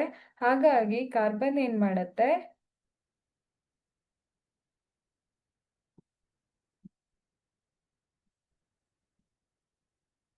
ಸೊ ಈ ಒಂದು ಕಾರ್ಬನ್ ಇಲ್ಲಿರುವಂತಹ ಈ 4 ಎಲೆಕ್ಟ್ರಾನ್ಗಳನ್ನ ಹೀಗೆ ಹಂಚಿಕೊಳ್ಬಹುದು, ಹೌದಾ? ಸೊ ಅದೇ ರೀತಿ ಈ ಕಾರ್ಬನ್ ಏನ್ ಮಾಡತ್ತೆ, ಇದು ಸಹ ಇಲ್ಲಿರುವಂತಹ ಈ 4 ಎಲೆಕ್ಟ್ರಾನ್ಗಳನ್ನ ಹಂಚಿಕೊಳ್ಳೋ ಮೂಲಕ ಸಿ 1 2 3 4 ಬಂಧವನ್ನ ಇನ್ನೊಂದು ಕಾರ್ಬನ್ನ ಜೊತೆಯಲ್ಲಿ ಉಂಟು ಮಾಡಬಹುದು. ಯಾವಾಗ್ಲೂ ಹೀಗೆ ಆಗತ್ತೆ ಅಂತೇನು ಇಲ್ಲ. ನಾವು ಅದನ್ನ ಇದೇ ಅಧ್ಯಾಯದಲ್ಲಿ ಅಭ್ಯಾಸ ಮಾಡ್ತಾ ಹೋಗ್ತೀವಿ. ಹೇಗೆ ಕಾರ್ಬನ್ನ ಈ 4 ಎಲೆಕ್ಟ್ರಾನ್ಗಳನ್ನ ಪಡ್ಕೊಳ್ಳೋದು ಹೇಗೆ ತೃಪ್ತಿ ಆಗತ್ತೆ, ಕಾರ್ಬನ್ ಹೇಗೆ ತೃಪ್ತಿ ಆಗತ್ತೆ ಅನ್ನೋದನ್ನ ನಾವು ಇದೇ ಪಾಠದಲ್ಲಿ ಮುಂದಕ್ಕೆ ಕಲಿತಾ ಹೋಗ್ತೀವಿ. ಸೊ ನಾನು ಒಂದು ಉದಾಹರಣೆಯಾಗಿ ಕೊಟ್ಟಿರೋದು ಇಲ್ಲಿ, ಕಾರ್ಬನ್ ಈ ರೀತಿಯಾಗಿ ಎಲೆಕ್ಟ್ರಾನ್ ಅನ್ನ ಹಂಚಿಕೊಳ್ಳೋ ಮೂಲಕ ಏನಾಗತ್ತೆ, 8 ಎಲೆಕ್ಟ್ರಾನ್ ಅನ್ನ ಪಡ್ಕೊಂಡು ಒಂದು ಜಡ ಅನಿಲದ ವಿನ್ಯಾಸ ಅಥವಾ ರಾಜಾನಿಲ ಅಂತಾನೂ ಕರೀತಾರೆ ಅಲ್ವಾ. ಸೊ ಆ ಒಂದು ಜಡ ಅನಿಲದ ವಿನ್ಯಾಸವನ್ನ ಪಡ್ಕೊಳ್ಳೋದಿಕ್ಕೆ, ಯಾಕೆ ಜಡ ಅನಿಲಗಳು ಅಂದ್ರೆ ಏನು, ಹೊಟ್ಟೆ ತುಂಬಿಕೊಂಡಿದೆ, ಅವುಗಳಿಗೆ ಯಾವುದೇ ಹಸಿವಿಲ್ಲ, ಆರಾಮಾಗಿರತ್ತೆ, ಯಾರು ಬಂದ್ರೂ ಅವರಿಗೆ ಕೇರ್ ಇಲ್ಲ, ಆ ರೀತಿಯಾಗಿರತ್ತೆ ಅಲ್ವಾ. ಸೊ ಎಲ್ಲರೂ ಆರಾಮಾಗಿರೋದಕ್ಕೆ ಇಷ್ಟಪಡೋದು, ಹೌದಾ? ಸೊ ಇವುಗಳು ಕೂಡ ಆ ರೀತಿ ಒಂದು ಜಡ ಅನಿಲದ ಒಂದು ವಿನ್ಯಾಸವನ್ನ ಹೊಂದೋದಿಕ್ಕೆ ಬಯಸ್ತಾ ಇರೋದ್ರಿಂದ ಸಹವೇಲೆನ್ಸಿಯ ಬಂಧವನ್ನ ಉಂಟು ಮಾಡ್ಕೊಳ್ಳುತ್ತೆ ಅನ್ನೋದನ್ನು ನಾವು ಅರ್ಥ ಮಾಡ್ಕೊಳ್ಬಹುದು. ಸೊ ಕಾರ್ಬನ್ ಯಾವ ರೀತಿಯ ಬಂಧವನ್ನ ತೋರಿಸುತ್ತೆ ಹಾಗಿದ್ರೆ? ಎಸ್, ಸಹವೇಲೆನ್ಸಿಯ ಬಂಧವನ್ನ ತೋರಿಸುತ್ತಾ ಇರುತ್ತೆ. ಇನ್ನು ಒಂದು ಕಾರ್ಬನ್ನ ಬಹುರೂಪಗಳು, ನಾವು ಇದ್ರ ಬಗ್ಗೆನೂ ಸಹ ಲೋಹಗಳು ಅಲೋಹಗಳು ಪಾಠದಲ್ಲಿ ಸ್ವಲ್ಪ ಅಭ್ಯಾಸ ಮಾಡಿದ್ವಿ ಅಲ್ವಾ. ಅಂದ್ರೆ ಏನು, ಕಾರ್ಬನ್ ಬೇರೆ ಬೇರೆ ರೂಪದಲ್ಲಿ ಆ ಇರೋದಿಕ್ಕೆ ಸಾಧ್ಯ ಇದೆ, ಅದನ್ನ ನಾವು ನೋಡಿದ್ವಿ. ಒಂದು ಗ್ರಾಫೈಟ್, ಇಂಗಾಲ, ಗ್ರಾಫೈಟ್ ಮತ್ತೆ ವಜ್ರ, ಇದೆಲ್ಲದು ಕಾರ್ಬನ್ನ ವಿವಿಧ ರೂಪಗಳಾಗಿತ್ತು. ಇವೆಲ್ಲವೂ ಕಾರ್ಬನ್ ನಿಂದನೇ ಮಾಡಲ್ಪಟ್ಟಿದ್ರು ಕೂಡ ಇವುಗಳಲ್ಲಿ ರಚನಾ ವ್ಯತ್ಯಾಸ ಇರೋದಕ್ಕೆ, ಅಂದ್ರೆ ಇವುಗಳ ಒಂದು ರಚನೆಯಲ್ಲಿ ಅಥವಾ ಕಾರ್ಬನ್ನ ಪರಮಾಣುವಿನ ಜೋಡಣೆಯಲ್ಲಿ ವ್ಯತ್ಯಾಸ ಇರೋದಕ್ಕೆ ಇವು ಬೇರೆ ಬೇರೆಯ ಒಂದು ಏನು ವಿಧವನ್ನ ತೋರಿಸುತ್ತೆ ಅನ್ನೋದನ್ನ ನಾವಿಲ್ಲಿ ನೋಡಬಹುದು. ಅದು ಯಾವ್ಯಾವುದು ಅಂತ ಅಂದ್ರೆ, ಮೊದಲನೆಯದು ಗ್ರಾಫೈಟ್. ನಮ್ಗೆ ಕಣ್ಣಿಗೆ ಹೊರನೋಟಕ್ಕೆ ಕಾಣೋದಿಕ್ಕೆ ಗ್ರಾಫೈಟ್ ಈ ರೀತಿಯಾಗಿ ಕಾಣಿಸ್ತಾ ಇರತ್ತೆ. ನೀವು ಇಲ್ಲಿ ಚಿತ್ರದಲ್ಲಿ ನೋಡ್ತಾ ಹೋದ್ರೆ ಇದೊಂದು ಕಲ್ಲಿನ ಒಂದು ಸಣ್ಣ ಪೀಸ್ ತರ ಕಾಣಿಸ್ತಾ ಇದೆ ಅಲ್ವಾ, ಬಟ್ ಇದು ಗ್ರಾಫೈಟ್. ಆದ್ರೆ ಇದು ಇಂಗಾಲದ ಅಥವಾ ಕಾರ್ಬನ್ನ ಒಂದು ರೂಪ ಆಗಿದೆ. ಗ್ರಾಫೈಟ್ ಕೂಡ ಕಾರ್ಬನ್ನ ಒಂದು ರೂಪ. ಯಾಕೆ ಅಂತ ಅಂದ್ರೆ, ನೀವು ಇದರ ಪಕ್ಕದಲ್ಲಿರುವಂತಹ ಈ ಚಿತ್ರವನ್ನ ಗಮನಿಸಿದ್ರೆ ಇಲ್ಲಿ ಒಂದು ಬಾಲ್ ತರ ಏನ್ ಕಾಣಿಸ್ತಾ ಇದೆ ಅಲ್ವಾ, ಗ್ರೇ ಕಲರ್ದು, ಇದೆಲ್ಲದು ಕಾರ್ಬನ್ನ ಪರಮಾಣುಗಳು. ಕಾರ್ಬನ್ ನಿಂದನೇ ಉಂಟಾಗಿರುವಂತಹ ಒಂದು ಏನು ವಿನ್ಯಾಸವನ್ನ ನಾವು ಗ್ರಾಫೈಟ್ ಅಂತ ಕರಿತೀವಿ. ಆದ್ರೆ ಇಲ್ಲಿ ಎಲ್ಲ ಕಾರ್ಬನ್ ಪರಮಾಣುಗಳು ಏನಾಗಿರತ್ತೆ, ಈ ರೀತಿ ಒಂದು ಹೀಗೆ ಅಂದ್ರೆ 6 ಪರಮಾಣುಗಳ ಒಂದು ಜೋಡಣೆಯ ರೀತಿಯಲ್ಲಿ, ಹೌದಾ, ಈ ರೀತಿಯಾಗಿ ರಚನೆಗೊಂಡಿರತ್ತೆ. ಸೈಕ್ಲೋಹೆಕ್ಸೇನ್ ನ ರೀತಿಯಲ್ಲಿ ಕಾಣಿಸ್ತಾ ಇರತ್ತೆ, ಆಯ್ತಾ. ಸೈಕ್ಲೋಹೆಕ್ಸೇನ್ ಅಂದ್ರೆ ಏನು ಅನ್ನೋದನ್ನು ನಾವು ಇವತ್ತಿನ ಪಾಠದಲ್ಲಿ ಅಭ್ಯಾಸ ಮಾಡ್ತೀವಿ. ಸೊ ಈ ರೀತಿ ಒಂದು ಪದರ ಆದ್ಮೇಲೆ ಇನ್ನೊಂದು ಪದರ, ಅದರ ಮೇಲ್ಗಡೆ ಒಂದು ಪದರ, ಅಂದ್ರೆ ಹೇಗೆ ಅರ್ಥ ಮಾಡ್ಕೊಳ್ಬಹುದು ಅಂದ್ರೆ, ಇವಾಗ ನೀವು 10 ಚಪಾತಿಯನ್ನ ಮಾಡಿ ಒಂದ್ರ ಮೇಲೆ ಒಂದಿಟ್ರೆ, ಹೀಗೆ ಸ್ಟ್ಯಾಕ್ ಮಾಡಿ ಇಟ್ರೆ ಯಾವ ರೀತಿಯಾಗಿರತ್ತೆ ಅಲ್ವಾ. ಒಂದ್ ಚಪಾತಿ ಮೇಲೆ ಇನ್ನೊಂದ್ ಚಪಾತಿ ಅಥವಾ ರೊಟ್ಟಿ ಅಂತ ತಗೊಂಡ್ರೆ ಒಂದ್ ರೊಟ್ಟಿ ಮೇಲೆ ಇನ್ನೊಂದ್ ರೊಟ್ಟಿ ಹಾಕಿಟ್ರೆ ಹೇಗಿರತ್ತೆ, ಅದೇ ರೀತಿಯಲ್ಲಿ ಒಂದು ಗ್ರಾಫೈಟ್ ನ ಒಂದು ಪದರ, ಅದರ ಮೇಲ್ಭಾಗದಲ್ಲಿ ಇನ್ನೊಂದು ಪದರ, ಅದರ ಮೇಲೆ ಇನ್ನೊಂದು ಪದರ, ಹೀಗೆ ಒಂದ್ರ ಮೇಲೆ ಒಂದು ಜೋಡಣೆ ಆಗಿರುವಂತಹ ಒಂದು ರಚನೆ ಆಗಿದೆ. ಇವುಗಳು ಕೂಡ ಕಾರ್ಬನ್ ಪರಮಾಣುವಿನಿಂದನೇ ಮಾಡಲ್ಪಟ್ಟಿರತ್ತೆ, ಬಟ್ ಜೋಡಣೆಯಲ್ಲಿ ವ್ಯತ್ಯಾಸ ಇರತ್ತೆ ಅಷ್ಟೇನೆ. ಹೀಗೆ ಒಂದು ರಚನೆಯನ್ನ ಹೊಂದಿರುವಂತಹದ್ದು ಗ್ರಾಫೈಟ್. ನಮ್ಗೆ ಇಲ್ಲಿ ಕಲ್ಲಿನ ತರ ಕಾಣಿಸ್ತಾ ಇದೆ ಅಲ್ವಾ, ಬಟ್ ಇದರ ಒಳಗಡೆಗೆ ಪರಮಾಣುಗಳ ಜೋಡಣೆ ಈ ರೀತಿಯಾಗಿರುತ್ತೆ. ಅಂದ್ರೆ ನಾನು ಆಗ್ಲೇ ಹೇಳ್ದಾಗೆ ಒಂದು ಲೇಯರ್ ಆದ್ಮೇಲೆ ಇನ್ನೊಂದು ಲೇಯರ್, ಅದರ ಮೇಲ್ಗಡೆ ಇನ್ನೊಂದು ಲೇಯರ್, ಹೀಗೆ ಇರತ್ತೆ, ಆಯ್ತಾ. ಸೊ ಇದು ಗ್ರಾಫೈಟ್. ಆದ್ರೆ ಇನ್ನು ವಜ್ರ, ಇದು ಕೂಡ ಕಾರ್ಬನ್ನ ಒಂದು ರೂಪ ಆಗಿದೆ. ಅತ್ಯಂತ ಕಠಿಣವಾದಂತಹ ಒಂದು ವಸ್ತು ವಜ್ರ, ಆಯ್ತಾ, ತುಂಬಾ ಗಟ್ಟಿಯಾದಂತಹ ಒಂದು ವಸ್ತು. ಹಾಗೆ ಇದರಲ್ಲಿ ಕಾರ್ಬನ್ ಪರಮಾಣುವಿನ ರಚನೆ ಹೇಗಿರತ್ತೆ ಅಂದ್ರೆ, ಜೋಡಣೆ ಹೇಗಿರತ್ತೆ ಅಂದ್ರೆ, ಇದು ಈ ರೀತಿಯ ಒಂದು 3 ಡೈಮೆನ್ಷನಲ್, ಒಂದು 3 ಡೈಮೆನ್ಷನಲ್ ರಚನೆಯನ್ನ ಹೊಂದಿರುತ್ತೆ. ಅಂದ್ರೆ ಉದ್ದ ಅಗಲ ಎತ್ತರ 3 ಇರುವಂತಹ ಒಂದು ರಚನೆ ಆಗಿದೆ.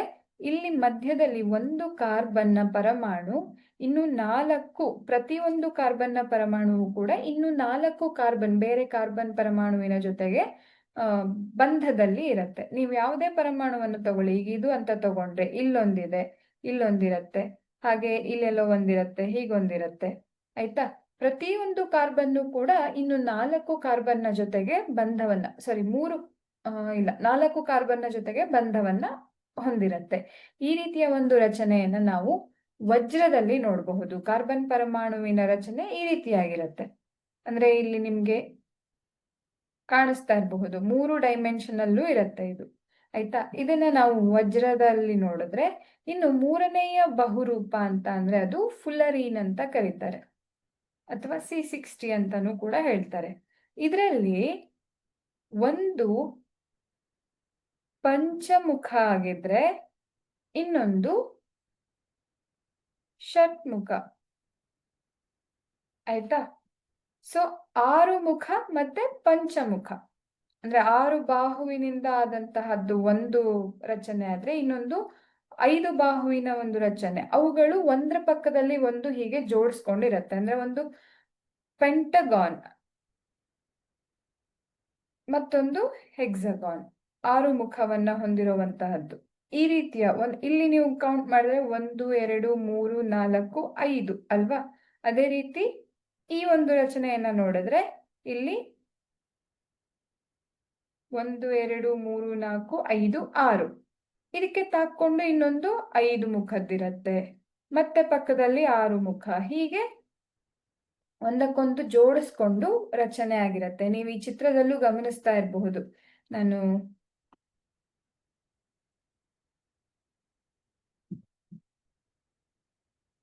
ಸೊ ಇಲ್ಲಿ ಇದು ಪಂಚಮುಖ ಕಾಣಿಸ್ತಾ ಇದೆಯಾ, ಅಥವಾ ಪಂಚಬಾಹು ಅಂತ ನೀವು ಅನ್ಕೊಂಡ್ರು ಏನು ತೊಂದರೆ ಇಲ್ಲ. ಸೊ 5 ಬಾಹುಗಳು ಇದೆ, ಇಲ್ಲಿ ಕಾಣಿಸ್ತಾ ಇರ್ಬೋದು ನಿಮ್ಗೆ. ಅದೇ ರೀತಿ ಇನ್ನೊಂದು ಷಟ್ಮುಖ ಇರತ್ತೆ, 6. ಹೌದಾ? ಸೊ ಇಲ್ಲಿ 6 ಮುಖಗಳಿದೆ. ಅದೇ ರೀತಿ ಇದಕ್ಕೆ ತಾಕೊಂಡು ಇನ್ನೊಂದು 5 ಮುಖ ಇರುತ್ತೆ, ಇನ್ನೊಂದು 6 ಮುಖ. ಹೀಗೆ ಅವುಗಳ ಜೋಡಣೆಯಿಂದ 5 ಬಾಹು ಮತ್ತೆ 6 ಬಾಹು ಇರುವಂತಹ ಮೇಲ್ಮೈಗಳ ಜೋಡಣೆಯಿಂದ ಉಂಟಾಗಿರುವಂತಹ ರಚನೆ ಫುಲ್ಲರಿನಲ್ಲಿ ಇರುತ್ತೆ. ಇದು ಒಂದು ಬಹುರೂಪ. ಇದರಲ್ಲೂ ಕೂಡ ಇಲ್ಲೆಲ್ಲ ಇರೋದು ಕಾರ್ಬನ್ ಪರಮಾಣುವಿನ ಜೋಡಣೆನೇ ಆಗಿರತ್ತೆ, ಆದ್ರೆ ರಚನೆಯಲ್ಲಿ ಸ್ವಲ್ಪ ವ್ಯತ್ಯಾಸ ಇದೆ. ಹೌದಾ? ಇದು ಲೇಯರ್ ಆಗಿತ್ತು. ಗ್ರಾಫೈಟ್ ಒಂದು ಪದರದ ಮೇಲೆ ಇನ್ನೊಂದು ಪದರ, ಅದರ ಮೇಲೆ ಇನ್ನೊಂದು ಪದರ, ಅಂದ್ರೆ ಒಂದು ಕಾರ್ಬನ್ ಇನ್ನು 6 ಕಾರ್ಬನ್ನ ಜೊತೆಗೆ ಅಲ್ಲ 3 ಕಾರ್ಬನ್ನ ಜೊತೆಗೆ ಬಂಧದಲ್ಲಿ ಇರುತ್ತೆ. ಆದ್ರೆ ಇದರಲ್ಲಿ 4 ಕಾರ್ಬನ್ನ ಜೊತೆಗೆ ಬಂಧದಲ್ಲಿ ಇರುತ್ತೆ. ಇನ್ನು ಇದನ್ನ ನಾವು ನೋಡೋದಿದ್ರೆ ಇಲ್ಲಿ ಈ ಕಾರ್ಬನ್ ಅಂತ ತಗೊಂಡ್ರೆ 1 2 3, ಹೌದಾ? ಹೀಗೆ. ಆದ್ರೆ ವ್ಯತ್ಯಾಸ ಏನು? ಒಂದು 6 ಮುಖದ ಮೇಲ್ಮೈ ಇರುತ್ತೆ, ಇನ್ನೊಂದು 5 ಮುಖದ ಮೇಲ್ಮೈ ಇರುತ್ತೆ. ಹೀಗೆ ಅವುಗಳ ಜೋಡಣೆಯಲ್ಲಿ ವ್ಯತ್ಯಾಸವನ್ನ ನಾವು ನೋಡ್ತಾ ಇರಬಹುದು. ಸೊ ಇವುಗಳನ್ನ ನಾವು ಇಂಗಾಲದ ಬಹುರೂಪಗಳು ಅಂತ ಕರಿತೀವಿ. ಆಯ್ತಾ? ವಿಧಗಳು. ಇನ್ನು ಕಾರ್ಬನ್, ನಾನು ಆಗ್ಲೇ ಹೇಳ್ದೆ, ಕಾರ್ಬನ್ನ ಬಗ್ಗೆ ನಾವು ಅಭ್ಯಾಸ ಮಾಡೋದಿಕ್ಕೆ ಬೇಕಾದಷ್ಟಿದೆ ಅಂತ. ಸಾಕಷ್ಟು ಸಂಯುಕ್ತಗಳ ರಚನೆ ಆಗಿರತ್ತೆ ಕಾರ್ಬನ್ನಿಂದಾಗಿ. ಅದಕ್ಕೆ ಕಾರಣ ಏನು ಅಂತ ನೋಡೋದಿದ್ರೆ ಅದಕ್ಕೆ 2 ಮುಖ್ಯ ಕಾರಣವನ್ನ ನಾವು ಗಮನಿಸಬಹುದು. ಮೊದಲನೆಯದು ಟೆಟ್ರಾವೇಲೆನ್ಸಿ, ಇನ್ನೊಂದು ಕೆಟನೀಕರಣ ಅಂತ ಕರಿತೀವಿ. ಇದು ಏನು ಅಂತ ಅಂದ್ರೆ, ಕಾರ್ಬನ್ ನಾವು ನಮ್ಮ ವಾತಾವರಣದಲ್ಲೇ ನೋಡೋದಿದ್ರೆ ಸಾಕಷ್ಟು ನಂಬರ್ ಆಫ್ ಕಾರ್ಬನ್ ಸಂಯುಕ್ತಗಳನ್ನ ನಾವು ನೋಡಬಹುದು.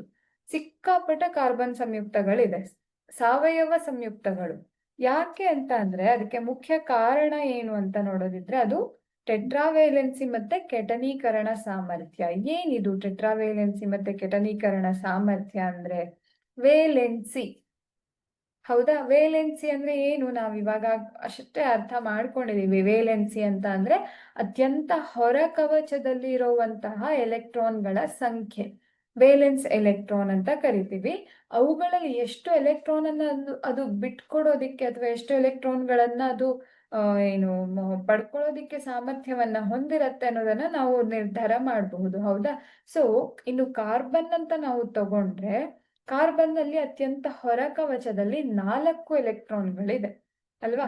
ಹಾಗಾಗಿ ಅದನ್ನ ಟೆಟ್ರಾವೇಲೆನ್ಸಿ ಅಂತ ಕರಿತೀವಿ. ಅಂದ್ರೆ 4 ಎಲೆಕ್ಟ್ರಾನ್ ಅನ್ನ ಟೆಟ್ರಾ ಅಂತ ಕರೀತಾರೆ. Try, tetra. ಆಯ್ತಾ? ಟ್ರೈ ಅಂದ್ರೆ 3, ಟೆಟ್ರಾ ಅಂದ್ರೆ 4. ಸೊ 4 ಎಲೆಕ್ಟ್ರಾನ್ ಅನ್ನ ಹೊಂದಿರೋದಕ್ಕೆ ಅದನ್ನ ಟೆಟ್ರಾ, ಅತ್ಯಂತ ಹೊರ ಕವಚದಲ್ಲಿ ಹೊಂದಿರೋದಕ್ಕೆ ವೇಲೆನ್ಸಿ, 4 ವೇಲೆನ್ಸಿ ಇರೋದ್ರಿಂದ ಟೆಟ್ರಾ ವೇಲೆನ್ಸಿ ಅಂತ ಕರೀತಾರೆ. ಸೊ 4 ವೇಲೆನ್ಸಿ ಕಾರಣದಿಂದಾಗಿ ಕಾರ್ಬನ್ ಏನಿದೆ ಅದು ಇನ್ನೂ 4 ಪರಮಾಣುಗಳ ಜೊತೆಗೆ, ಆಯ್ತಾ, ಏಕಬಂಧ ಅಥವಾ ಏಕವೇಲೆಂಟ್ ಧಾತುಗಳೊಂದಿಗೆ, ಅಂದ್ರೆ ಯಾವುದೇ ಒಂದು ಪರಮಾಣುವಿನಲ್ಲಿ ಅತ್ಯಂತ ಹೊರ ಕವಚದಲ್ಲಿ 1 ಎಲೆಕ್ಟ್ರಾನ್ ಇದ್ರೆ ಆ 1 ಎಲೆಕ್ಟ್ರಾನ್ ಅನ್ನ ಹಂಚಿಕೆಯಿಂದ ಅದೇನ್ ಮಾಡುತ್ತೆ, ಧಾತುಗಳೊಂದಿಗೆ ಬಂಧವನ್ನ ಹೊಂದುವಂತಹ ಸಾಮರ್ಥ್ಯವನ್ನ ಹೊಂದಿದೆ. ಈ ಒಂದು ಸಾಮರ್ಥ್ಯಕ್ಕೆ ಕಾರಣ ಟೆಟ್ರಾವೇಲೆನ್ಸಿ. ಆಯ್ತಾ? ಇತರ ಧಾತುಗಳೊಂದಿಗೆ ಕಾರ್ಬನ್ ರೂಪುಗೊಳ್ಳುವಂತಹ ಬಂಧ ಏನು ಆ ಬಂಧವನ್ನ ಉಂಟು ಮಾಡ್ತಾ ಇರತ್ತಲ್ವಾ, ಅದು ತುಂಬಾನೇ ಪ್ರಬಲವಾಗಿರುತ್ತೆ. ಹಾಗೆ ಸಂಯುಕ್ತಗಳು ತುಂಬಾ ಸ್ಥಿರವಾದಂತಹ ಸಂಯುಕ್ತಗಳಾಗಿರುತ್ತೆ. ಅಂದ್ರೆ ಉದಾಹರಣೆಯಾಗಿ ನಾನು ತಗೊಳ್ಳೋದಿದ್ರೆ, ಒಂದು ಕಾರ್ಬನ್, ಇದರಲ್ಲಿ 4 ವೇಲೆನ್ಸ್ ಎಲೆಕ್ಟ್ರಾನ್ಗಳಿದೆ ಅಲ್ವಾ? ಅದೇ ರೀತಿ ಒಂದು ಹೈಡ್ರೋಜನ್ ಅಂತ ತಗೊಂಡ್ರೆ ಅದರಲ್ಲಿರೋದು 1 ಎಲೆಕ್ಟ್ರಾನ್, ಅದಕ್ಕಿನ್ನು 1 ಎಲೆಕ್ಟ್ರಾನ್ನ ಅವಶ್ಯಕತೆ ಇರುತ್ತೆ.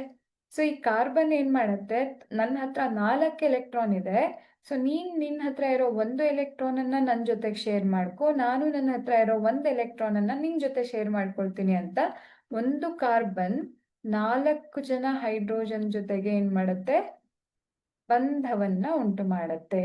ಸೊ ಇಲ್ಲಿ ಪ್ರತಿಯೊಂದು ಹೈಡ್ರೋಜನ್ನ ಬಳಿಯಲ್ಲೂ 1 ಎಲೆಕ್ಟ್ರಾನ್ ಇರುತ್ತೆ ಅಲ್ವಾ? ಸೊ ಈ 1 ಎಲೆಕ್ಟ್ರಾನ್ ಅನ್ನ ಇವು ಕಾರ್ಬನ್ನ ಜೊತೆಯಲ್ಲಿ ಹಂಚ್ಕೊಂಡ್ರೆ ಈ ಪ್ರತಿಯೊಂದು ಹೈಡ್ರೋಜನ್ ಕೂಡ ಅದರ ಹತ್ರ ಇರೋ 1 ಎಲೆಕ್ಟ್ರಾನ್ ಅನ್ನ ಕಾರ್ಬನ್ನ ಜೊತೆ ಹಂಚಿಕೆ ಮಾಡ್ಕೊಳ್ಳೋ ಮೂಲಕ ಸಹವೇಲೆನ್ಸಿಯ ಬಂಧವನ್ನ ಉಂಟು ಮಾಡ್ತಾ ಇರತ್ತೆ. ಇವು ಏಕವೇಲೆಂಟ್ ಧಾತುಗಳು, ಹೌದಾ? ಅಂದ್ರೆ ಒಂದೇ ಒಂದು ವೇಲೆನ್ಸಿ ಇದೆ ಇವ್ರ ಹತ್ರ. ಸೊ ಇದನ್ನ ಏಕವೇಲೆಂಟ್ ಧಾತು ಅಂತ ತಗೊಂಡ್ರೆ ಇವುಗಳ ಜೊತೆಗೆ ಎಲೆಕ್ಟ್ರಾನ್ ಹಂಚಿಕೆಯಿಂದ ಬಂಧವನ್ನ ಉಂಟು ಮಾಡುವಂತಹ ಸಾಮರ್ಥ್ಯವನ್ನ ಕಾರ್ಬನ್ ಹೊಂದಿದೆ. ಅದಕ್ಕೆ ಮುಖ್ಯ ಕಾರಣ ಕಾರ್ಬನ್ನ ಟೆಟ್ರಾವೇಲೆನ್ಸಿ, 4 ಎಲೆಕ್ಟ್ರಾನ್ಗಳನ್ನ ಇದು ಹೊಂದಿರೋದಕ್ಕೆ ಅದು ಹಂಚಿಕೊಳ್ಳೋದಕ್ಕೆ ಸಾಧ್ಯ ಆಯ್ತು. ಹೌದಾ? ಇವಾಗ ಉದಾಹರಣೆಗೆ ನೀವು ನಿಮ್ಮ ಏನು ಟಿಫಿನ್ ಬಾಕ್ಸ್ ಅನ್ನ ತಂದಿರ್ತೀರ. ನಿಮ್ ಹತ್ರ ಬಾಕ್ಸ್ ಇದ್ರೆ ಮಾತ್ರ ನೀವು ಇನ್ನೊಬ್ರ ಜೊತೆಗೆ ಅದನ್ನ ಹಂಚ್ಕೊಳ್ಳೋದಿಕ್ ಸಾಧ್ಯ. ನೀವೇ ಬಾಕ್ಸ್ ತಂದಿಲ್ಲ ಅಂತ ಅಂದ್ರೆ ನೀವು ಇನ್ನೊಬ್ರ ಹತ್ರ ಹೋಗಿ ಕೇಳ್ತೀರಾ, ಇಲ್ಲ ನಿನ್ ಬಾಕ್ಸ್ನ ಏನ್ ತಿಂಡಿ ತಗೊಂಡ್ ಬಂದಿದ್ಯಾ ನಂಗೂ ಕೊಡು ಅಂತ. ಅವ್ರು ನಿನಗ್ ಬೈದ್ ಕಳಿಸ್ತಾರೆ, ನೀನು ನನಗ್ ಕೊಟ್ಟಿಲ್ಲ, ನಾನ್ ಯಾಕೆ ನಿಂಗೆ ಕೊಡ್ಲಿ ಅಂತ. ಹೌದಾ? ಆದ್ರೆ ಯಾವಾಗ ನಮ್ಮ ಹತ್ರನೂ ಬಾಕ್ಸ್ ಇರತ್ತೆ, ಅವ್ರ ಹತ್ರನೂ ಬಾಕ್ಸ್ ಇರತ್ತೆ, ನಾವು ಹಂಚ್ಕೋಬಹುದು ಫುಡ್ ಅನ್ನ. ಅದೇ ರೀತಿ ಇಲ್ಲಿ ಕಾರ್ಬನ್ ಮತ್ತೆ ಹೈಡ್ರೋಜನ್ ಏನ್ ಮಾಡತ್ತೆ, ಅವ್ರ ಹತ್ರ ಇರೋ ಊಟನ ಇವ್ರ ಹತ್ರ ಇರೋ ಊಟನ ಹಂಚಿಕೊಳ್ಳೋ ಮೂಲಕ ಏನ್ ಮಾಡತ್ತೆ, ಬಂಧವನ್ನ ಉಂಟು ಮಾಡ್ತಾ ಇದೆ. ಸೊ ಇದಕ್ಕೆ ಕಾರಣ ಕಾರ್ಬನ್ನ ಟೆಟ್ರಾವೇಲೆನ್ಸಿ. ಸೊ ಇಲ್ಲಿ ಈ ಒಂದು ಬಂಧ ಏನಿದೆಯಲ್ವಾ, ಈ ಬಂಧ ನಾವಾಗ್ಲೇ ಅಭ್ಯಾಸ ಮಾಡಿದ್ವಿ, ಅಣುವಿನ ಒಳಗಡೆಗೆ ಇರುವಂತಹ ಬಂಧ ತುಂಬಾ ಪ್ರಬಲವಾಗಿರತ್ತೆ ಅಂತ. ಸೊ ಇಲ್ಲಿ ಉಂಟಾದಂತಹ ಬಂಧ ತುಂಬಾನೇ ಪ್ರಬಲವಾಗಿರತ್ತೆ. ಹಾಗೆ ಇದೇನಾಗಿರತ್ತೆ, ಈ ರೀತಿಯ ಒಂದು ಬಂಧದಿಂದ ಉಂಟಾಗುವಂತಹ ಅಣು ಅಥವಾ ಸಂಯುಕ್ತ ಏನಿರುತ್ತೆ ತುಂಬಾ ಸ್ಥಿರವಾದಂತಹ ಒಂದು ಸಂಯುಕ್ತದ ರಚನೆಯನ್ನ ಮಾಡ್ತಾ ಇರತ್ತೆ. ಅದಕ್ಕೋಸ್ಕರನೇ ನಾವು ಪರಿಸರದಲ್ಲಿ ಅಷ್ಟು ಸಂಖ್ಯೆಯಲ್ಲಿ ಸಾವಯವ ಸಂಯುಕ್ತಗಳನ್ನ ನೋಡಬಹುದು. ಅದರಲ್ಲಿ ಮೆಜಾರಿಟಿ 90% ಸಂಯುಕ್ತಗಳು ಕಾರ್ಬನ್ ನಿಂದ ಮಾಡಲ್ಪಟ್ಟಂತಹ ಸಂಯುಕ್ತಗಳೇ ಆಗಿರುತ್ತೆ.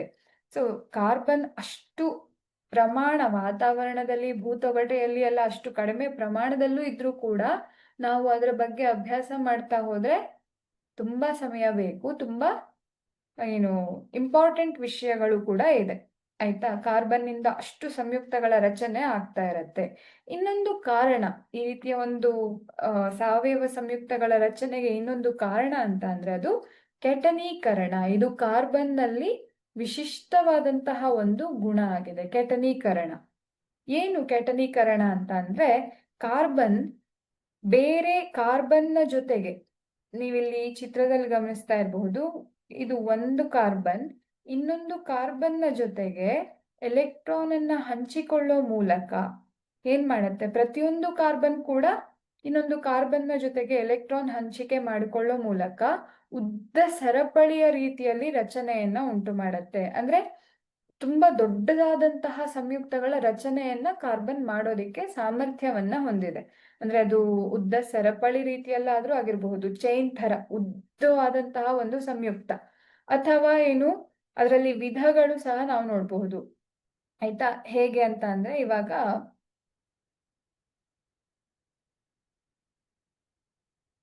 ಈ ರೀತಿಯ ಒಂದು ರಚನೆ ಇದು ಯಾವ ರೀತಿಯಾಗಿದೆ, ಉಂಗುರದ ರೀತಿಯಲ್ಲಿ ಇದೆ ಅಲ್ವಾ, ಹೀಗೆ ಸರ್ಕಲ್ ಉಂಗುರದ ತರ ಇದೆ. ಸೊ ಇದು ಒಂದು ವಿಧ ಆದ್ರೆ, ಇನ್ನು ಹೀಗೆ ಕವಲಾಗಿದೆ ಅಲ್ವಾ, ಕವಲು ಅಂದ್ರೆ ಒಂದು ನೇರ ಸರಪಳಿ ತರ ಇರೋದು ಕವಲಾಗಿದೆ ಹೀಗೆ, ಹೌದಾ? ಈ ರೀತಿ ಕವಲು ರಚನೆಯನ್ನು ಸಹ ಮಾಡಬಹುದು. ಆದ್ರೆ ಒಟ್ಟಾರೆಯಾಗಿ ನಾವಿಲ್ಲಿ ಅರ್ಥ ಮಾಡ್ಕೊಳ್ಳೋದೇನು ಅಂತ ಅಂದ್ರೆ, ಪ್ರತಿ ಕಾರ್ಬನ್ನ ಪರಮಾಣು ಇನ್ನೊಂದು ಕಾರ್ಬನ್ ಅಥವಾ ಬೇರೆ ಒಂದು ಧಾತುವಿನ ಜೊತೆಗೆ ತನ್ನ ಎಲೆಕ್ಟ್ರಾನ್ ಅನ್ನ ಹಂಚಿಕೆ ಮಾಡ್ಕೊಳ್ಳೋ ಮೂಲಕ, ಹಾಗೆ ಇನ್ನೊಂದು ಕಾರ್ಬನ್ನ ಜೊತೆಗೆ ಬಂಧವನ್ನ ಉಂಟು ಮಾಡೋ ಮೂಲಕ ದೊಡ್ಡ ದೊಡ್ಡ ಸಂಯುಕ್ತಗಳ ರಚನೆಯನ್ನ ಮಾಡೋದಿಕ್ಕೆ ಸಾಮರ್ಥ್ಯವನ್ನ ಹೊಂದಿದೆ. ಈ ಒಂದು ಸಾಮರ್ಥ್ಯವನ್ನೇ ಅಂದ್ರೆ ಕಾರ್ಬನ್ ಇನ್ನೊಂದು ಕಾರ್ಬನ್ನ ಜೊತೆಯಲ್ಲಿ ಬಂಧವನ್ನ ಉಂಟು ಮಾಡಿಕೊಂಡು ಉದ್ದವಾದಂತಹ ಸರಪಳಿ ರಚನೆಯನ್ನ ಅಥವಾ ದೊಡ್ಡದಾದಂತಹ ಸಂಯುಕ್ತಗಳ ರಚನೆಯನ್ನ ಮಾಡುವಂತಹ ಸಾಮರ್ಥ್ಯವನ್ನೇ ನಾವು ಕೆಟನೀಕರಣ ಅಂತ ಕರಿತೀವಿ. ಆಯ್ತಾ? ಇದು ಕಾರ್ಬನ್ ನಲ್ಲಿ ಕಂಡು ಬರುವಂತಹ ಒಂದು ವಿಶಿಷ್ಟ ಗುಣಲಕ್ಷಣ ಆಗಿದೆ, ಕಾರ್ಬನ್ನ ವಿಶಿಷ್ಟ ಗುಣಲಕ್ಷಣ. ಇದರಿಂದಾಗೇನೆ ನಾವು ಪರಿಸರದಲ್ಲಿ ಅಷ್ಟೊಂದು ಅಂದ್ರೆ ನಾವು ಅದಕ್ಕೆ ಏನು ತುಂಬಾ ಒಂದು ಕಾರ್ಬನ್ ಸಂಯುಕ್ತಗಳಿಗೆ ಒಂದು ತುಂಬಾ ವಿಶಿಷ್ಟವಾದಂತಹ ಸ್ಥಾನ, ಪ್ರಾಮುಖ್ಯತೆ ಇರೋದಕ್ಕೆ ಕಾರಣ ಕಾರ್ಬನ್ನ ಈ ಗುಣಲಕ್ಷಣಗಳಾಗಿದೆ. ಆಯ್ತಾ? ತುಂಬಾನೇ ಸಂಯುಕ್ತಗಳಿದೆ ಕಾರ್ಬನ್ದು. ನಾವು ಅದಕ್ಕೆ ಸಾವಯವ ಆರ್ಗ್ಯಾನಿಕ್ ಕೆಮಿಸ್ಟ್ರಿ ಅನ್ನುವಂತಹ ಒಂದು ಸಪ್ರೇಟ್ ಬ್ರಾಂಚ್ ಕೂಡ ಇದೆ. ಅಂದ್ರೆ ಕಾರ್ಬನ್ನ ಸಂಯುಕ್ತಗಳ ಬಗ್ಗೆ ಅಭ್ಯಾಸ ಮಾಡೋದಿಕ್ಕೆ ಒಂದು ಸಪ್ರೇಟ್ ಬ್ರಾಂಚೇ ಇದೆ. ಅಷ್ಟೊಂದು ಕಾರ್ಬನ್ನ ಸಂಯುಕ್ತಗಳು ಪರಿಸರದಲ್ಲಿ ಇರುತ್ತೆ. ಹಾಗಾಗಿ ಕಾರ್ಬನ್ ತುಂಬಾ ಮಹತ್ವದ ಒಂದು ಧಾತು ಆಗಿದೆ. ಅದಕ್ಕೆ ಮುಖ್ಯ ಕಾರಣ ಏನು ಅಂತ ಅಂದ್ರೆ ಕೆಟನೀಕರಣ ಮತ್ತೆ ಟೆಟ್ರಾವೇಲೆನ್ಸಿ ಅನ್ನೋದನ್ನ ನಾವು ಅರ್ಥ ಮಾಡ್ಕೊಳ್ಬೇಕು. ಹಾಗಾಗಿ ಕೆಟನೀಕರಣ ಅಂದ್ರೆ ಏನು, ಹಾಗೆ ಟೆಟ್ರಾವೇಲೆನ್ಸಿ ಅನ್ನೋದೇನು ಅನ್ನೋದು ನಮ್ಗೆ ಸ್ಪಷ್ಟವಾಗಿ ಅರ್ಥ ಆಗಿರ್ಬೇಕು. ತುಂಬಾ ಇಂಪಾರ್ಟೆಂಟ್ ಇದೆ ಇದು. ಆಯ್ತಾ? ಸೊ ಕೆಟನೀಕರಣ ಮತ್ತೆ ಟೆಟ್ರಾವೇಲೆನ್ಸಿಯಿಂದಾಗಿ ಕಾರ್ಬನ್ ಏನ್ ಮಾಡುತ್ತೆ, ಉದ್ದ ಸರಪಳಿ ರಚನೆಯನ್ನ ಅಥವಾ ಉಂಗುರ ರಚನೆಯನ್ನ, ಕವಲು ರಚನೆಯನ್ನ, ಈ ಮೂರು ಬಗೆಯ ರಚನೆಯನ್ನ ಕಾರ್ಬನ್ ಉಂಟು ಮಾಡೋದಿಕ್ಕೆ ಸಾಧ್ಯ ಇದೆ. ಸೊ ಈಗ ನಾವು ಚುಕ್ಕಿ ರಚನೆಯನ್ನ ನೋಡಿದ್ವಿ ಅಲ್ವಾ, ನಾವು ಹಿಂದಿನ ಲೋಹಗಳು ಅಲೋಹಗಳು ಪಾಠದಲ್ಲಿ ಧಾತುಗಳ ಚುಕ್ಕಿ ವಿನ್ಯಾಸವನ್ನ ನೋಡಿದ್ವಿ. ಇನ್ನೊಂದು ಸಲ ಅದನ್ನ ನಾವು ರಿವೈಸ್ ಮಾಡೋಣ. ಯಾಕೆ ಅಂದ್ರೆ ಕಾರ್ಬನ್ ಸಂಯುಕ್ತಗಳ ಚುಕ್ಕಿ ರಚನೆಯನ್ನು ನಾವು ಬರಿಬೇಕಾಗತ್ತೆ. ಆದ್ರಿಂದ ಚುಕ್ಕಿ ರಚನೆ ಕೂಡ ತುಂಬಾ ಇಂಪಾರ್ಟೆಂಟ್ ಇರೋದ್ರಿಂದ ನಾವು NaCl ದೆಲ್ಲ ನೋಡಿದ್ವಿ ಅಲ್ವಾ ಹಿಂದಿನ ಪಾಠದಲ್ಲಿ. ಅದೇ ರೀತಿಯಾಗಿ ಈಗ ಒಂದು ಹೈಡ್ರೋಜನ್ ಅಂತ ತಗೊಂಡ್ರೆ, ಹೈಡ್ರೋಜನ್ನ ಬಳಿಯಲ್ಲಿ ಒಂದು ಎಲೆಕ್ಟ್ರಾನ್ ಇದೆ. ಅದೇ ರೀತಿ ಇನ್ನೊಂದು ಹೈಡ್ರೋಜನ್ ಕೂಡ ಒಂದು ಎಲೆಕ್ಟ್ರಾನ್ ಅನ್ನ ಹೊಂದಿರುತ್ತೆ, ಹೌದಾ? ಸೊ ಈ ಹೈಡ್ರೋಜನ್ ನ ಬಳಿಯಲ್ಲಿರುವಂತಹ ಒಂದು ಎಲೆಕ್ಟ್ರಾನ್, ಈ ಹೈಡ್ರೋಜನ್ ನ ಬಳಿಯಲ್ಲಿರುವಂತಹ ಒಂದು ಎಲೆಕ್ಟ್ರಾನ್ ಏನ್ ಮಾಡುತ್ತೆ, ಹಂಚಿಕೆ ಆಗೋ ಮೂಲಕ, ಓಕೆ, ಚುಕ್ಕಿ ರಚನೆಯನ್ನ ನಾವು ಅಲ್ಲಿ ನೋಡಿರೋದು ಈ ರೀತಿಯ ಚುಕ್ಕಿ ರಚನೆ ಆಗಿರ್ಲಿಲ್ಲ ಅಲ್ವಾ, ಸ್ವಲ್ಪ ವಿಭಿನ್ನವಾಗಿತ್ತು. ಬಟ್ ಇಲ್ಲಿ ನಾವು ಸಹವೇಲೆನ್ಸಿಯ ಬಂಧಕ್ಕೆ ಚುಕ್ಕಿ ವಿನ್ಯಾಸವನ್ನ ಬರೆಯುವಾಗ ಏನಾಗತ್ತೆ, ಯಾವುದೇ ಒಂದು ಧಾತು ಅಂತ ತಗೊಂಡ್ರೆ ಅದರಲ್ಲಿರುವಂತಹ ವೇಲೆನ್ಸ್ ಎಲೆಕ್ಟ್ರಾನ್ಗಳನ್ನ ನಾವು ಫಸ್ಟ್ ಬರ್ಕೋಬೇಕು. ಚುಕ್ಕಿ ರಚನೆಯನ್ನ ಬರೆಯುವಾಗ ವೇಲೆನ್ಸ್ ಎಲೆಕ್ಟ್ರಾನ್ಗಳನ್ನ ಬರ್ಕೊಂಡು ನಂತರದಲ್ಲಿ ಈಗ ಹೈಡ್ರೋಜನ್ನಿಗೆ ಒಂದು ಎಲೆಕ್ಟ್ರಾನ್ನ ಅವಶ್ಯಕತೆ ಇರುತ್ತೆ. ಆಗ ಅದರ ಅತ್ಯಂತ ಹೊರ ಕವಚದಲ್ಲಿ, ಈಗ ಹೈಡ್ರೋಜನ್ ಅಂತ ಅಂದ್ರೆ ಒಂದೇ ಒಂದು ಕವಚವನ್ನ ಹೊಂದಿರುತ್ತೆ. ಇದು ಕೇಂದ್ರ ಅಂತ ಅಂದ್ರೆ, ಇದು ಕೇಂದ್ರ ಅಂದ್ರೆ ಕೇಂದ್ರದ ಸುತ್ತ ಒಂದು ಕವಚವನ್ನ ಹೊಂದಿದೆ, ಅಲ್ಲಿ ಒಂದು ಎಲೆಕ್ಟ್ರಾನ್ ಇದೆ. ಹಾಗಾಗಿ ಇದು ಅಸ್ಥಿರವಾಗಿರುತ್ತೆ.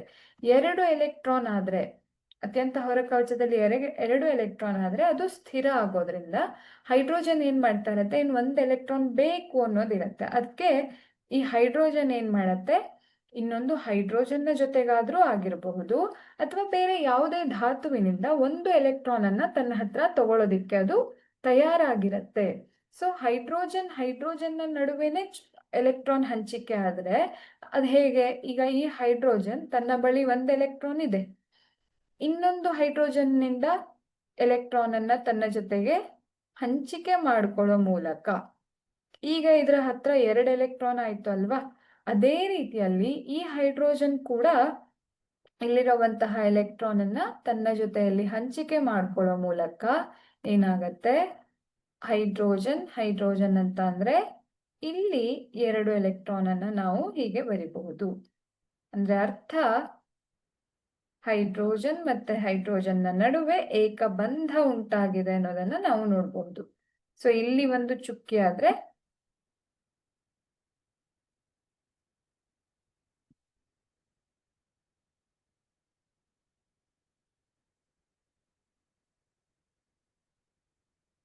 ಇಲ್ಲಿರುವಂತಹ ಹೈಡ್ರೋಜನ್ ಹಾಗೆ ಇಲ್ಲಿರುವಂತಹ ಹೈಡ್ರೋಜನ್ ನ ಎಲೆಕ್ಟ್ರಾನ್ಗಳು ಈ ರೀತಿಯಾಗಿ ಹಂಚಿಕೆ ಆಗೋ ಮೂಲಕ H2 ರೆಡಿ ಆಗ್ತಾ ಇರತ್ತೆ.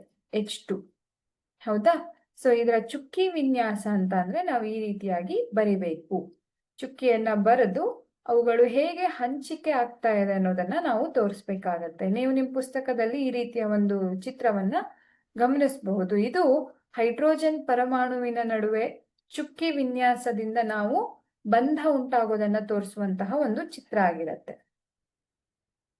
ಆಯ್ತಾ?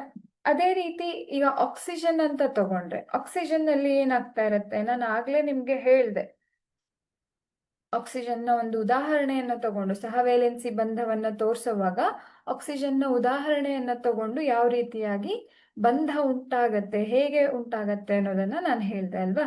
ಬಟ್ ಚುಕ್ಕಿ ವಿನ್ಯಾಸವನ್ನ ನಾವು ಬರೆಯುವಾಗ ಹೀಗೆ ಆಕ್ಸಿಜನ್ ನ ವೇಲೆನ್ಸ್ ಎಲೆಕ್ಟ್ರಾನ್ಗಳನ್ನ ಫಸ್ಟ್ ಬರ್ಕೊಳ್ಬೇಕು. ಆಕ್ಸಿಜನ್ ನಲ್ಲಿ ಒಟ್ಟು 8 ಎಲೆಕ್ಟ್ರಾನ್ಗಳಿರೋದಕ್ಕೆ 6 ವೇಲೆನ್ಸ್ ಎಲೆಕ್ಟ್ರಾನ್ಗಳಿರತ್ತೆ. ಆಯ್ತಾ? ಅದೇ ರೀತಿ ಇನ್ನೊಂದು ಆಕ್ಸಿಜನ್ ಅಂತ ತಗೊಂಡ್ರೆ 6 ವೇಲೆನ್ಸ್ ಎಲೆಕ್ಟ್ರಾನ್ಗಳಿರುತ್ತೆ. ಈ 6 ವೇಲೆನ್ಸ್ ಎಲೆಕ್ಟ್ರಾನ್ಗಳನ್ನ ಬರೆದಾದ ನಂತರ ಇದಕ್ಕೆ ಎಷ್ಟು ಎಲೆಕ್ಟ್ರಾನ್ಗಳ ಅವಶ್ಯಕತೆ ಇದೆ? 2 ಎಲೆಕ್ಟ್ರಾನ್ಗಳ ಅವಶ್ಯಕತೆ ಇದೆ ಅಷ್ಟಕವನ್ನ ಹೊಂದೋದಿಕ್ಕೆ ಅಲ್ವಾ?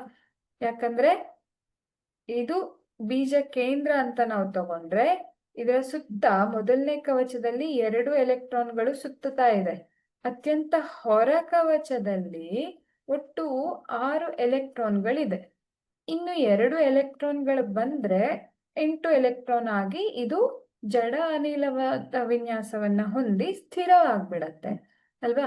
ಆದ್ರೆ 2 ಎಲೆಕ್ಟ್ರಾನ್ಗಳ ಇದರಲ್ಲಿ 2 ಎಲೆಕ್ಟ್ರಾನ್ಗಳು ಇಲ್ಲ, ಬೇಕು ಅದಕ್ಕೆ. ಸೊ ಅದೇನ್ ಮಾಡತ್ತೆ? ಬೇರೆ ಯಾವ್ದಾದ್ರು ಪರಮಾಣು 2 ಎಲೆಕ್ಟ್ರಾನ್ ಅನ್ನ ಬಿಟ್ಟು ಕೊಟ್ರೆ ಅದರ ಜೊತೆ ಬಂಧವನ್ನ ಉಂಟು ಮಾಡೋ ಮೂಲಕ ಆಕ್ಸಿಜನ್ ಏನ್ ಮಾಡತ್ತೆ? ಅಷ್ಟಕವನ್ನ ತಲುಪ್ತಾ ಇರತ್ತೆ. ಹಾಗಾಗಿ ಇಲ್ಲಿ 2 ಆಕ್ಸಿಜನ್ ಅನ್ನೇ ನಾವು ಉದಾಹರಣೆಯಾಗಿ ತಗೊಂಡ್ರೆ ಇದಕ್ಕೆ ಮೊದಲನೇ O1 O2 ಅಂತ ಬರೀತೀನಿ. ಈ O1 ಅಂದ್ರೆ ಮೊದಲನೇ ಆಕ್ಸಿಜನ್ ಪರಮಾಣುವಿಗೆ 2 ಎಲೆಕ್ಟ್ರಾನ್ ಬೇಕು. ಸೊ ಅದೇನ್ ಮಾಡುತ್ತೆ? ಇಲ್ಲಿರುವಂತಹ 2 ಎಲೆಕ್ಟ್ರಾನ್ ಅನ್ನ ಹಂಚಿಕೆ ಮಾಡ್ಕೊಳ್ಳುತ್ತೆ. ಅದೇ ರೀತಿ ಎರಡನೇ ಆಕ್ಸಿಜನ್ ನ ಪರಮಾಣು ಮತ್ತೊಂದು ಆಕ್ಸಿಜನ್ ಹತ್ರ ಇರುವಂತಹ 2 ಎಲೆಕ್ಟ್ರಾನ್ ಅನ್ನ ಹಂಚಿಕೆ ಮಾಡ್ಕೊಳ್ಳುತ್ತೆ. ಒಟ್ಟಾರೆಯಾಗಿ ಮಧ್ಯದ ಭಾಗದಲ್ಲಿ ಇಲ್ಲಿ ನಮ್ಗೆ ಎಷ್ಟು ಎಲೆಕ್ಟ್ರಾನ್ಗಳು ಕಾಣಿಸ್ತಾ ಇದೆ? 2 2 ಅಲ್ವಾ? ಇಲ್ಲಿ 2 ಇದೆ, ಅದೇ ರೀತಿ ಇಲ್ಲಿ 2 ಎಲೆಕ್ಟ್ರಾನ್ಗಳಿದೆ. ಸೊ ಇದೇನಾಯ್ತು? ಆಕ್ಸಿಜನ್ ಇಲ್ಲಿ 2,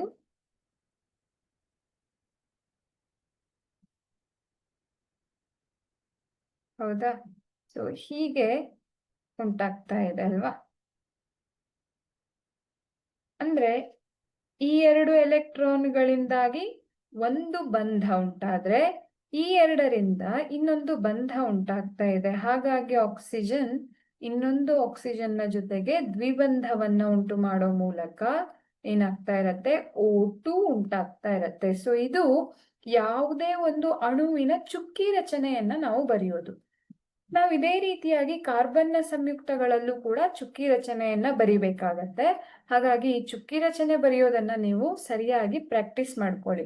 ನಿಮ್ಗೆ ಒಂದು ವರ್ಕ್ ಅನ್ನ ಕೊಟ್ಟಿರ್ತೇನೆ ನಾನು, N2 ಇದರ ಒಂದು ಚುಕ್ಕಿ ರಚನೆಯನ್ನ ಬರೆಯೋದಿಕ್ಕೆ ಪ್ರಯತ್ನವನ್ನ ಪಡಿ. ನೈಟ್ರೋಜನ್ ನ ಪರಮಾಣು ಸಂಖ್ಯೆ 7 ಆಯ್ತಾ? ಎಲೆಕ್ಟ್ರಾನ್ ವಿನ್ಯಾಸ 1s2 2s2 2p 3. ಸೊ ಅತ್ಯಂತ ಹೊರಕವಚದಲ್ಲಿ 5 ಎಲೆಕ್ಟ್ರಾನ್ಗಳಿದೆ.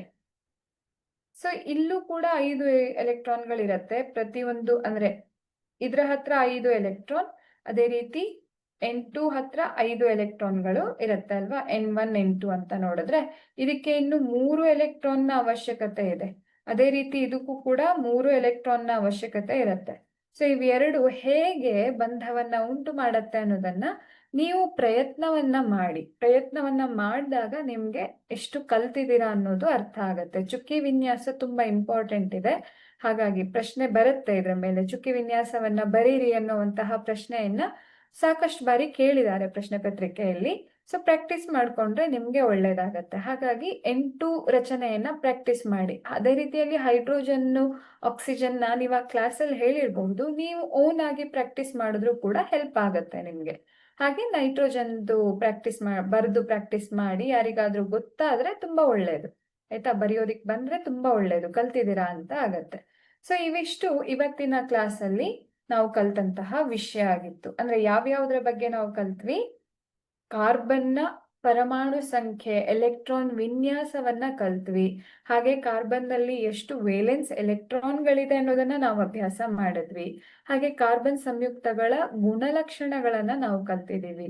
ನಂತರ ಕಾರ್ಬನ್ ಅಥವಾ ಯಾವುದೇ ಒಂದು ಧಾತು ಅಂತ ತಗೊಂಡ್ರೆ ಎಲೆಕ್ಟ್ರಾನ್ ಹಂಚಿಕೊಳ್ಳೋ ಮೂಲಕ ಅದು ಬಂಧವನ್ನ ಉಂಟು ಮಾಡಿದ್ರೆ ಸಹವೇಲೆನ್ಸಿ ಬಂಧ ಅಂತ ಕರೀತಾರೆ ಅನ್ನೋದನ್ನ ಕಲ್ತಿದೀವಿ. ನಂತರ ಚುಕ್ಕಿ ರಚನೆಯನ್ನ ಕಲ್ತ್ವಿ. ಹಾಗೆ ಕಾರ್ಬನ್ನ ವಿಶಿಷ್ಟವಾದಂತಹ ಗುಣಗಳು, ಕೆಟನೀಕರಣ ಮತ್ತೆ ಟೆಟ್ರಾವೇಲೆನ್ಸಿ ಅನ್ನೋದು ಕಾರ್ಬನ್ನ 2 ವಿಶಿಷ್ಟವಾದಂತಹ ಗುಣಗಳಾಗಿದೆ. ಆ ಮೂಲಕ ಕಾರ್ಬನ್ ಏನ್ ಮಾಡತ್ತೆ? 3 ಬಗೆಯ ರಚನೆಯನ್ನ, ಸಾವಯವ ಸಂಯುಕ್ತಗಳನ್ನ ಕೊಡತ್ತೆ. ಒಂದು ನೇರ ಸರಪಳಿ, ಅಂದ್ರೆ ಉದ್ದವಾದಂತಹ ನೇರವಾದ ಒಂದೇ ಲೈನ್ ಅಲ್ಲಿ ಎಲ್ಲಾ ಕಾರ್ಬನ್ನ ಪರಮಾಣುಗಳು ಬರ್ತಾ ಹೋಗುತ್ತೆ. ಆ ರೀತಿಯಾದಂತಹ ಒಂದು ರಚನೆಯನ್ನ ನೇರ ಸರಪಳಿ ರಚನೆ ಅಂತ ಕರಿತೀವಿ. ಅದೇ ರೀತಿ ಕವಲು ಒಡೆದು, ಅಂದ್ರೆ ಮಧ್ಯ ಮಧ್ಯ ಕಾರ್ಬನ್ ಏನಾಗಿರತ್ತೆ, ಕವಲು ಒಡೆದಂಗಿದ್ರೆ ಅದನ್ನ ಕವಲು ರಚನೆ ಅಂತ ಕರಿತೀವಿ. 3ನೇಯದು ಉಂಗುರ ರಚನೆ. ಈ 3 ಬಗೆಯ ಸಾವಯವ ಸಂಯುಕ್ತಗಳ ರಚನೆಯನ್ನ ಕಾರ್ಬನ್ ತೋರ್ಸತ್ತೆ. ಅದಕ್ಕೆ ಮುಖ್ಯ ಕಾರಣ ಏನು ಅಂತ ಅಂದ್ರೆ ಕೆಟನೀಕರಣ ಮತ್ತೆ ಅದರ ಒಂದು ಟೆಟ್ರಾವೇಲೆನ್ಸಿ ಅನ್ನೋದನ್ನ ನಾವು ಇವತ್ತಿನ ಕ್ಲಾಸಲ್ಲಿ ಅಭ್ಯಾಸ ಮಾಡಿದೀವಿ. ಮುಂದೆ ನಾವು ಬೇರೆ ಬೇರೆ ವಿಷಯಗಳನ್ನ ಕಲಿತಾ ಹೋಗೋಣ ನೆಕ್ಸ್ಟ್ ಕ್ಲಾಸಲ್ಲಿ. Okay, thank you.